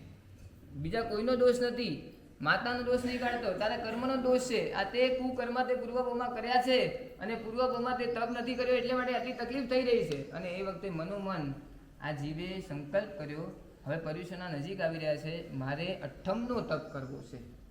અને ઘરે આવીને ઘાસની ઝૂંપડીમાં સૂઈ ગયો. અને એ વખતે માતાએ લાગ જોઈને એ ઘાસની ઝૂંપડી આખે ને આખી પાડી. એમાં આ નાગકેતુનો જીવ એ ત્યાં ભસ્મ થઈ ગયો. સંકલ્પ કર્યો હતો કે મારે અષ્ટમનો તપ કર્યો છે અને એના પ્રભાવથી પુણ્ય પ્રભાવથી નગરીમાં શ્રેષ્ઠીને ત્યાં એનો જન્મ થયો અને પારણામાં ઝૂલી રહ્યો છે. હજી તો જન્મજાત બાળક છે અને પરીક્ષાના દિવસો નજીક આવી રહ્યા છે અને બધા વિચારી રહ્યા છે કે આપણે શું કરવું છે. કોઈ કહે છે મારે અષ્ટમ કરવો છે, કોઈ કહે છે છઠ કરવું છે, કોઈ કહે છે કે અઠ્ઠાઈ કરવી છે. અને જ્યાં અષ્ટમ શબ્દ આવી રીતે સાંભળવા મળ્યો, જે સંકલ્પ હતો એના એ સંસ્કાર જે જાગૃત થયા અને આ ભાવમાં એના સંસ્કાર જાગૃત થયા કે મારે પણ અષ્ટમ કરવું છે. જાતિ સ્મરણ જ્ઞાન થયું, પૂર્વ આખો જન્મ યાદ આવ્યો અને એ વખતે સંકલ્પ કરેલો તો એ બધું યાદ આવ્યું. એ વખતે મારે પૂર્વભાવમાં અષ્ટમનો તપ થઈ ગયો હતો. હવે આ વખતે મારે અષ્ટમનો તપ મારે કરવો જ છે અને પૂર્વભાવના જેટલા પણ દુષ્ટ કર્મો છે મારે નાશ કરવા છે. અને મનોમન નક્કી કરી લીધું કે હવે મારે કાંઈ ખાવું પીવું નથી. જન્મજાત બાળક એને શું ખબર પડે. માતા દવડાવી રહી છે છતાં પણ દૂધ પીતું નથી, પાણી પીતું નથી, કાંઈ મોઢું ખોલી રહ્યો નથી. અને એ વખતે 3 દિવસ ઉપવાસમાં નીકળી ગયા. હવે 3 દિવસ સુધી ખાઈ પીને નવજાત શિશુનું શું થાય? અશક્તિ આવવાને કારણે મૂર્છા પામી ગયો, હલતો પણ નથી. અને માતા પિતાને લાગ્યું કે આ તો મરી ગયો. અને એ વખતે દાટવાની સિસ્ટમ હશે એટલે માતા પિતા યોગ્ય સ્થાને એને દાટી દીધો. અને દાટ્યા પછી પાછા ઘરે આવ્યા અને પિતા એવો કલ્પાન કરે છે, કલ્પાન કરીને આઘાત લાગ્યો અને પિતા પણ મૃત્યુ પામ્યો. અને રાજાને એ વખતના ત્યાં સમયમાં નગરમાં જે રાજા હતો એને ખ્યાલ આવ્યો કે પુત્ર મૃત્યુ પામ્યો છે અને પિતા પણ એના આઘાતથી અવસાન પામ્યા છે, તો એના ઘરમાં જેટલું પણ ધન છે એ બધું અમારા તાબામાં આવી જાય. સેવકોને વાત કરી કે જાઓ આમના ઘરમાં જેટલું પણ ધન હોય તો એ બધું આપણા રાજભંડારમાં જમા કરાવી. અને સેવકો આવ્યા અને જ્યાં વાત કરી કે તમારું ધન લેવા માટે આવ્યા છે. અને એ વખતે ધર્મેન્દ્રનું આસન કંપાયમાન થયું. અષ્ટમના તપને કારણે નાનકડો બાળક અષ્ટમ કરે અને આ સિંહાસન કોનું કંપાયમાન થાય? વિચાર કરો, તમે પણ અહીંયા અષ્ટમના તપસ્વીઓ છો ને, તમારા અષ્ટમને કારણે તેનું ધર્મેન્દ્રનું કદાચ સિંહાસન કંપાયમાન થઈ જાય અને તમારી સેવા માટે આવી જાય. અને ત્યાં સિંહાસન કંપાયમાન થયું. જોયું શા માટે સિંહાસન કંપાયમાન થયું? કે ભાઈ આ અષ્ટમના પ્રભાવે મારું આ સિંહાસન કંપાયમાન થયું. ફરીથી નીચે જાઓ. બ્રાહ્મણનું રૂપ લઈને નીચે આવ્યા અને જ્યાં ઓલા દીકરાને દાટ્યો હતો ત્યાં અમૃતનો છંટકાવ કરીને એને મૂર્છાવસ્થામાંથી એને જાગૃત કર્યો. અને જ્યાં એ રહેતો હતો એના ઘરે ગયા. જ્યાં સેવકો આ આનાકાની કરી રહ્યા હતા કે તમારું ધન લેવા માટે આવ્યા છે, રાજાએ અમને કીધું છે. આ રીતે જે ચર્ચા ચાલી રહી હતી ત્યાં બ્રાહ્મણના રૂપ લઈને જે ઇન્દ્ર મહારાજા આવ્યા હતા એણે કીધું કે ભાઈ તમે આનું ધન લઈ શકો એમ નથી, કેમ કે આનો પુત્ર જીવે છે. પિતા મૃત્યુ પામ્યા, પુત્ર જીવી રહ્યા. તો ક્યાં છે? તો કે જ્યાં એને દાટ્યો છે ત્યાં તમે જાઓ અને માટી વગેરે કાઢો તો ત્યાં તમને એ જીવતો પુત્ર તમને ત્યાં મળશે.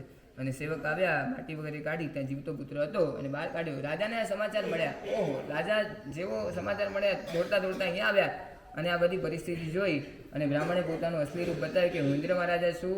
આના અષ્ટમના પ્રભાવથી મારું ઇન્દ્ર સિંહાસન જે છે એ કંપાયમાન થયું છે. આની ભક્તિ માટે હું આવ્યો છું અને ખરેખર આ રાજાજી આને તમે સંભાળજો અને આ ચરમ શરીર છે, આ જ ભવે મોક્ષે જવાના છે, માટે તમે એનું લાલન પાલન કરજો. અને એટલું કહીને ઇન્દ્ર મહારાજાએ એ ધર્મેન્દ્ર દેવે પોતાના ગળામાં રહેલો જે હાર હતો એ બાળકના ગળે કંઠમાં પહેરાવ્યો અને એનું નામ પાડ્યું નાગકેતુ. અને નાગકેતુ એ મોટો થયો અને એક વખત જીન પૂજા કરતા, પુષ્પ પૂજા કરતા, પુષ્પની અંદર જે સર્પ રહેલો હતો એ સર્પ એને ડંખી ગયો અને ડંખ એનો ઝેર શરીરમાં ચડ્યું પણ શુભ ભાવના ના પડે એવી ભાવધારામાં ચડ્યો અને એ શુભ ભાવનાના ધારામાં ઉપર ચડતા ગાતી કર્મનો ક્ષય કર્યો અને નાગકેતુ પૂજા કરતા નાગકેતુને કેવળનાની ઉત્પત્તિ થઈ. અને દેવોને ત્યાં આજુબાજુ બધા રહેલા જે દેવો હતા એને ખ્યાલ આવ્યો કે અહીંયા કોઈક વ્યક્તિને કેવળનાની ઉત્પત્તિ થઈ છે તો અમારું કર્તવ્ય છે કે અમારે મહોત્સવ કરવો. દેવો પણ આવ્યા, મહોત્સવ કર્યો અને એ સમયે કેવળના ઉત્પત્તિ થઈ. હવે આયુષ્ય ઘણું બાકી છે અને એ વખતે અમૃતના છંટકાવથી જેટલું અંદર ઝેર પડ્યું છે એટલું એનું સંહરી લઈને અમને દેવોએ પણ એમને વેશ આપ્યો. વેશ આપીને હવે આ નાગકેતુ ન રહ્યા, નાગકેતુ મુનિ બન્યા. કેવળના ઉત્પન્ન થઈ ગયું છે. હવે દેશ વિદેશમાં મિશ્રણ કરી રહ્યા છે. તો જ્ઞાની ભગવાન તો નાનકડા દ્રષ્ટાંતથી આપણને સમજાવવા માંગે છે કે આપણે પણ જો શક્તિ હોય નાગકેતુની જેમ આપણે પણ સંકલ્પપૂર્વક આપણે અઠ્ઠમ તપ કરવો જોઈએ અને પૂર્વભાવના જે પણ કર્મો છે એનો આપણે સફાયો કરવો જોઈએ. તો માટે આપણે પણ આ કર્તવ્ય જે પર્યુષણાના જે કર્તવ્ય છે એમાં જે કર્તવ્ય અઠ્ઠમ તપ આપણે શક્તિ મુજબ આપણે આપણા જીવનમાં આચરીએ. હવે કલ્પસૂત્ર વાંચનની શરૂઆત થાય છે. ધ્રુવસેન મહારાજા હવે આવીને શું વિનંતી કરે છે? શોકમગ્ન બને તો પ્રજા પણ શોકમગ્ન બને કે ન બને? રાજા બેચેન, પ્રજા એને જોઈને બેચેન. અને એ વખતે આનંદપુર નગરમાં આવો માહોલ જોઈને તે સમયના આચાર્ય ભગવંતે રાજાને શોકથી મુક્ત કરવા માટે એ સમયે સકલ સંઘની સમક્ષ કલ્પસૂત્રનું શ્રવણ કરવાનું નક્કી કર્યું અને સકલ સંઘને એકત્રિત કર્યો અને સકલ સંઘ સમક્ષ કલ્પસૂત્રનું વાંચન કર્યું. એ પહેલી શરૂઆત આનંદપુર નગરથી થઈ. मेरा पुत्र अकस्मात मृत्यु पाया है, इसलिए मैं शोक असमाधि व्याग्रता अनुभव कर रहा हूँ. मेरी यह हालत देखकर मेरी प्रजा भी बेचैन है. सकल नगर में शोक दूर करने हेतु आप श्री कृपा करके हमें कल्पसूत्रों का श्रवण करवाए. પણ એકદમ ધીરતાપૂર્વક, એકાગ્રતાપૂર્વક હવે આ કલ્પસૂત્રનું એક એક અક્ષરનું, એક એક શબ્દનું તમારે શ્રવણ કરવાનું છે. એ વખતે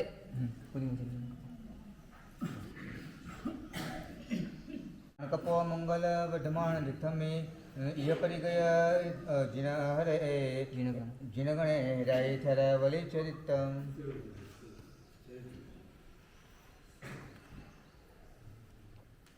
ચોથા આરાના અંતે ભગવાનના ઉત્તરા ફાલ્ગુની નક્ષત્રમાં 5 પ્રસંગ થયા.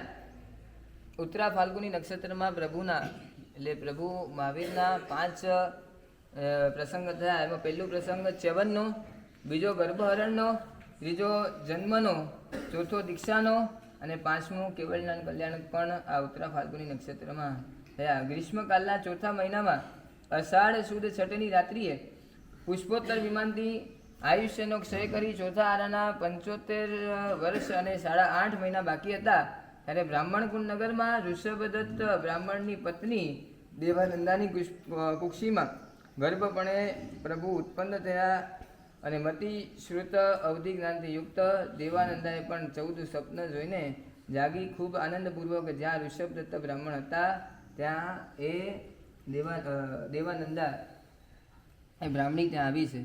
હવે આના પરથી ખ્યાલ આવવો જોઈએ.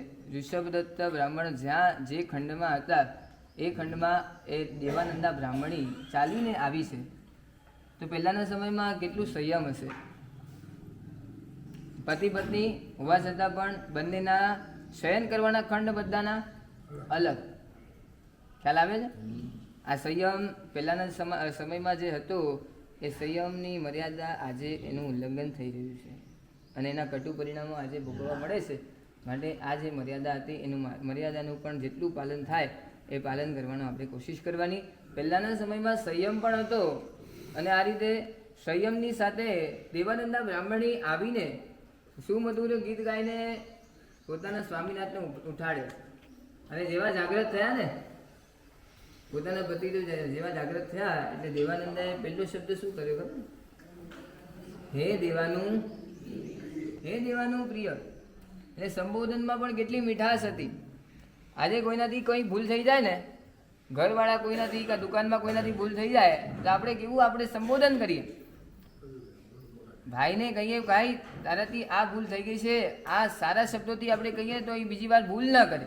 પણ આપણે શબ્દો પણ કેવા ઉચ્ચારણ કરીએ સંબોધનમાં પણ, હે બદમાશ પતા નહીં ચલતા હૈ આપકો, हरामखोर पता नहीं चलता है, काम करने भी नहीं आता है, नालायक है, तू काम करने के लायक ही नहीं है, खाली पैसा खाओ है, आ करके बैठा रहता है. આવું બધું કરીને આપણે સંબોધન જ ખોટું કરીએ તો આપણે એને દિલ તોડી નાખીએ. એને કદાચ કરવાનું પણ મન હોય ને તો પણ ન કરે. માટે સંબોધન પણ આપણું કેવું હોવું જોઈએ. દેવાનંદાએ જેવી રીતે સંબોધન પોતાના પતિદેવ માટે કર્યું, હે દેવાનું પ્રિય, આ રીતે પોતાના પતિદેવને ઉઠાડ્યા છે. ખરેખર એ વખતે પતિદેવનું પણ કેવું પુણ્ય હશે કે આવા શબ્દો એ પતિદેવને સાંભળવા મળે. અને આજે પંચમકાળ એટલો ઉતરતો દેવાનું પ્રિયમાંથી આ બધા શબ્દ ગયા અને પછી ધીરે ધીરે જો શબ્દમાં કેવા પરિવર્તન થાય છે. પછી એજી ઓજી બધું આવ્યું અને એના પછી મહેશના પપ્પા, રમેશના પપ્પા આવી રીતે બોલાવતા થયા. હવે ધીરે ધીરે તમારી પેઢી આ તમારા સુધી સીમિત થયું. એજી ઓજી, રમેશના પપ્પા, ચિંટુના પપ્પા, શું કરો છો, ચાય થઈ ગઈ છે, બધું. પણ આગળવાળી પેઢી તો હવે પ્રવચનમાં તમને એક વખત મેં તમને કીધું હતું, જામનગરમાં ગુરુદેવનું ચાતુર્માસ હતું. ગુરુદેવ પહેલા માળે બિરાજમાન હતા અને એક બેન આવીને વંદન કર્યું કે મારા સાહેબ આવી શકશે ભાઈ આવી શકશે? તો ગુરુ મહારાજે કીધું તમે વંદન કરવા આવી શકો તો ભાઈને તો અવશ્ય મેં વવાયા જ નહીં. તો એ બેન બારી પાસે ગયા અને બારી પાસે અવાજ લગાવી રહ્યા છે કે એ રમેશ, એ રમેશ. તો ગુરુદેવને લાગ્યું એનો ભાઈ હશે અને એ વ્યક્તિ જેને બોલાવી રહ્યા હતા એ રમેશભાઈ આવ્યા. આવીને એમને પણ વંદન કર્યા અને ગુરુદેવે સહજ જોયું કે બંનેની ઉંમર સરખી લાગે છે. તે ગુરુદેવને વિચાર આવ્યો કે ભાઈ હશે. મેં કીધું તમારા ભાઈ બરાબર છે ને? અરે એ બેન કે મારા સાહેબ આ મારા ભાઈ નથી, આ તો સમજમાં આવે છે આવું સંબોધન. રમેશ અને રમેશ પણ પાછું રમેશને રમેશ કહીને બોલાવે. ખરેખર નામ છે એનો નાશ. જેનું આપણે નામ લઈએ એનું આયુષ્ય તરત જ પૂરું થાય. આ સૌભાગ્યને જો ટકાવી રાખવું હોય તો પતિદેવને ક્યારેય પણ નામથી બોલાવાય. અને પાછું રમેશ નામથી તો બોલાવે, પાછું ટૂંકાનાથી બોલાવે, તું શું કરે છે? અને ખરેખર આ પતિ પત્નીનો આવો સંવાદ સાંભળીને તમારા દીકરામાં કેવા સંસ્કારો જાય છે. હવે અમને કહીશ નહીં, જવા તમારે આગળ વધારવી નથી તમારી.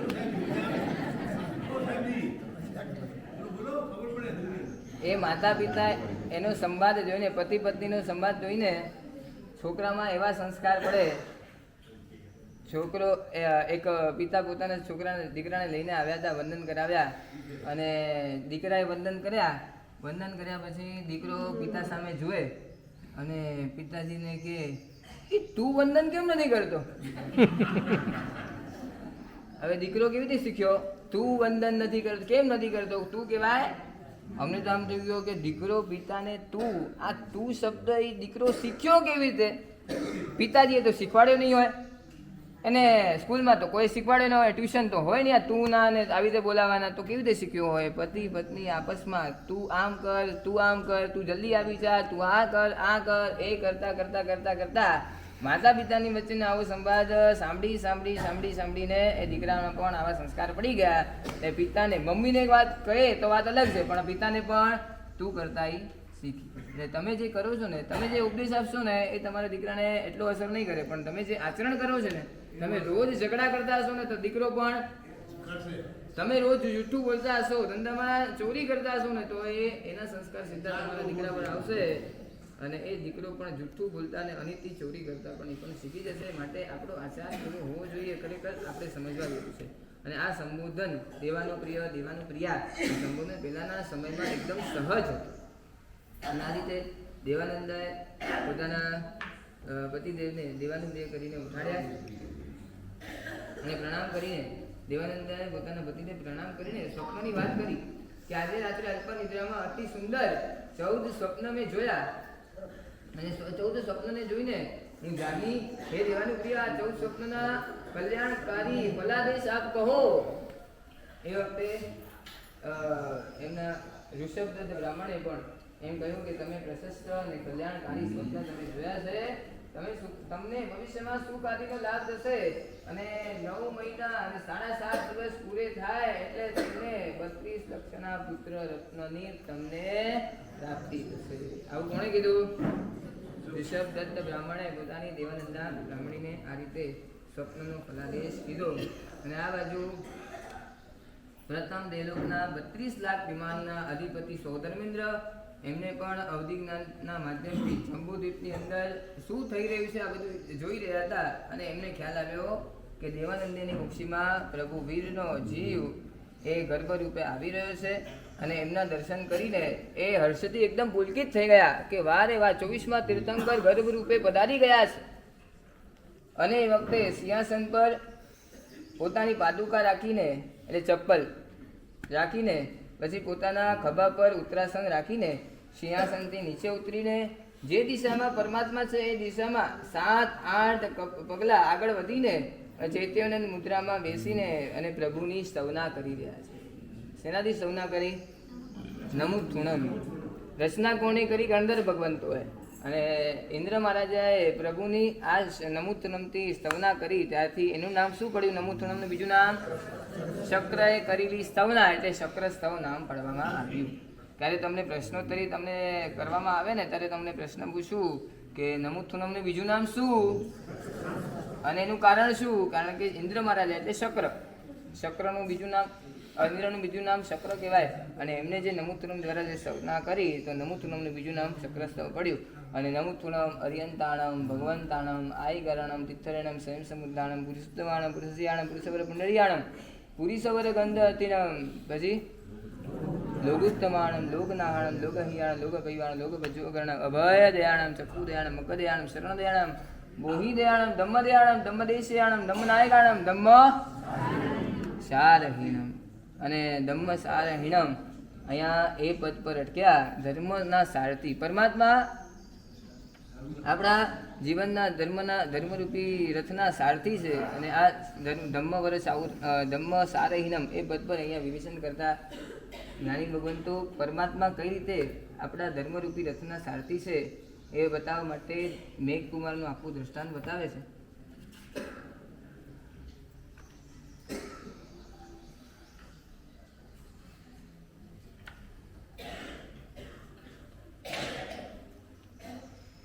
એક વખત મહાવીર સ્વામી રાજગીર નગરમાં પધાર્યા. તેમના ઉપદેશથી ક્ષણિક રાજાની ધારીની રાણીનો પુત્ર મેઘકુમાર બોધ પામ્યો. માતા પિતાની અનુમતિથી 8 સ્ત્રીઓનો ત્યાગ કરી અને દીક્ષા લીધી. અને ભગવાને સંયમની તાલીમ માટે સ્થવિરોને એ મેઘકુમારને સોંપ્યા. અને ત્યાં મોટા નાના ક્રમ પ્રમાણે સંથારો કરતા મેઘકુમાર મુનિનો સંથારો એકદમ છેલ્લે આવ્યો. રાત્રે બહાર જતા આવતા સાધુઓના પગની ધૂળ સંતાનામાં ભરાય, તેથી આખી રાત મેઘકુમારને ઊંઘ નથી આવી. અને તેથી મેઘકુમારે મનમાં વિચાર કર્યો, ક્યાં મારી રાજમહેલની સુખશૈયા અને ક્યાં આ ભૂમિમાં આડોટવાનું? આવું દુઃખ કેટલા કાળ સુધી સહી શકાય? મારે હવે સવારે ભગવાનને પૂછીને ઘરે જઈશ. એ વિચારથી સવારે ભગવાન પાસે જ્યારે આવ્યા અને એ વખતે ભગવાને મધુર વાણીથી એમને બોલાવ્યા અને કહ્યું, હે વત્સ, તે રાતના દુર્ધ્યાન કર્યું પણ તે યોગ્ય નથી. નારદ વગેરેમાં કેટલા સાગરોપમના કાળ સુધી તે દુઃખ વેઠવ્યા છે અને તેની આ સામે આ દુઃખ તો એકદમ અલ્પ માત્ર છે. વળી કહ્યું કે અગ્નિમાં પ્રવેશવું સારું, અનશન આદિ કરીને આ વિશુદ્ધ કાર્યો કરતાં કરતાં મરવું સારું, પણ લીધેલું વ્રત ભાંગવું અને એ ભાંગીને જીવવું સારું નથી. માટે આ ચારિત્ર વગેરેનું કષ્ટ તો મહાલાભનું કારણ છે. સાંભળ, તે પણ પૂર્વભવમાં ધર્મ માટે કષ્ટ સહન કરવાથી આટલું મોટું ફળ મેળવ્યું છે. તે આ રીતે તું જે રાજાનો જે પુત્ર બન્યો એમને નથી બન્યો, તે ઘણું કષ્ટ સહન કર્યું છે પૂર્વભાવમાં. અને પૂર્વભાવ એને બતાવ્યો. આજથી ત્રીજા ભાવમાં વેતાડેની ભૂમિમાં 6 દાંતવાળો અને 1000 હાથીનો સ્વામી એવો તું મોટો સફેદ હાથી હતો. એકવાર જંગલમાં દાવાનળ સળગવાથી તું ભય પામીને ભાગતા ભાગતા તરસ લાગવાથી એક સરોવરમાં ઉતર્યો, પણ માર્ગ નહીં જાણવાથી કાદવમાં એકદમ ખૂપી ગયો. અને ત્યારે તારા પૂર્વના વૈરી હાથીએ તને દંતશ્રુતિ ઘણા પ્રહારો કર્યા અને તેની તીવ્ર વેદના ભોગવીને 7મા દિવસે 120 વર્ષની ઉંમરે તું મરીને વિંધ્યાચલ પર્વત પર 700 હાથીનીઓનો સ્વામી 4 દાંતવાળો લાલ વર્ણવાળો હાથી થયો. અને એકવાર ત્યાં દાવાનળ જોઈ જાતિ સ્મરણ જ્ઞાન થયું. તેથી દાવાનળથી બચવા માટે તે 1 યોજન પ્રમાણ ભૂમિમાં માંડલું એટલે કુંડલું મંડળ કર્યું, ગોળાકાર કર્યું અને એ બનાવીને એની અંદરનું રહેલું જેટલું પણ ઘાસ હતું તે ઉખેડી નાખ્યું. અને વર્ષાકાળની શરૂઆતમાં અને વચ્ચે અને અંતે જે નવું ઘાસ ઉગે તે પણ તું ઉખેડતો જતો હતો. અને વનમાં ફરી નાવાનળ પ્રગટવાથી વનમાં રહેલા બધા જ જીવો ભય પામીને એ માંડલામાં આવી ગયા. તું પણ ત્યાં જલ્દી આવી ગયો અને ત્યાં ઉભો રહી ગયો. એકાએક હાથી તને શરીરને ખણવા માટે તે પગ ઉપાડ્યો અને ત્યારે ત્યાં ભીડથી ત્રાસેલું સસલું ત્યાં આવીને બેસી ગયું. તે પગ નીચે મૂકતા સસલાને જોયું ત્યારે તને દયા આવવાથી 2.5 દિવસ સુધી એ જ રીતે પગને ઊંચો રાખ્યો. પછી દાવાનળ શાંત થતા બધા જ જીવો સ્વસ્થાને ગયા. અને ત્યારે અકળાઈ ગયેલા પગને નીચે મૂકવા જતા તું પડી ગયો. અને તે પછી 3 દિવસ સુધી તે ભૂખ અને તરસથી પીડાવા છતાં પણ કરુણાના પરિણામથી તે ભવનું 100 વર્ષનું આયુષ્ય પૂર્ણ કરીને મરીને તું ક્ષણિક રાજાને ત્યાં પુત્રપણે જન્મ્યો છે. હે મેઘ, તે ત્રિયંશના પણ ભવમાં ધર્મ માટે કષ્ટ સહન કર્યું, તો આ જગત વંદ્ય સાધુઓના પગના સ્પર્શથી આજે તું કેમ દુભાય છે? એ સાંભળીને ચારિત્રમાં સ્થિર થયેલા મેઘકુમારે સંવેગ વધવાથી 2 આંખ સિવાય સંપૂર્ણ શરીરની સાર સંભાળ હું ત્યજું છું આવો દ્રઢ અભિગ્રહ કર્યો અને તે પછી નિરતિચાર ચારિત્રને પાડીને 1 માસની સંલેખના કરીને અંતે કાળધર્મ પામીને વિજય નામના અનુત્તર વિમાનમાં એ મેઘકુમારનો જીવ દેવ તરીકે ઉત્પન્ન થયો અને ત્યાંથી મહાવિદેમાં જન્મ લઈને ચારિત્ર પાડીને આરાધના કરીને મુક્તિને પામશે. એ રીતે તીર્થંકરો ભવ્ય જીવો માટે મોક્ષ માર્ગમાં સારથી સમાન છે. આ રીતે અહીંયા પહેલું વ્યાખ્યાન અહીંયા પૂરું થાય છે. હવે જે બીજું વ્યાખ્યાન છે આપણે બપોરે એના પર વિચાર કરીશું. ટાઈમ કેટલા વાગે રાખવો છે?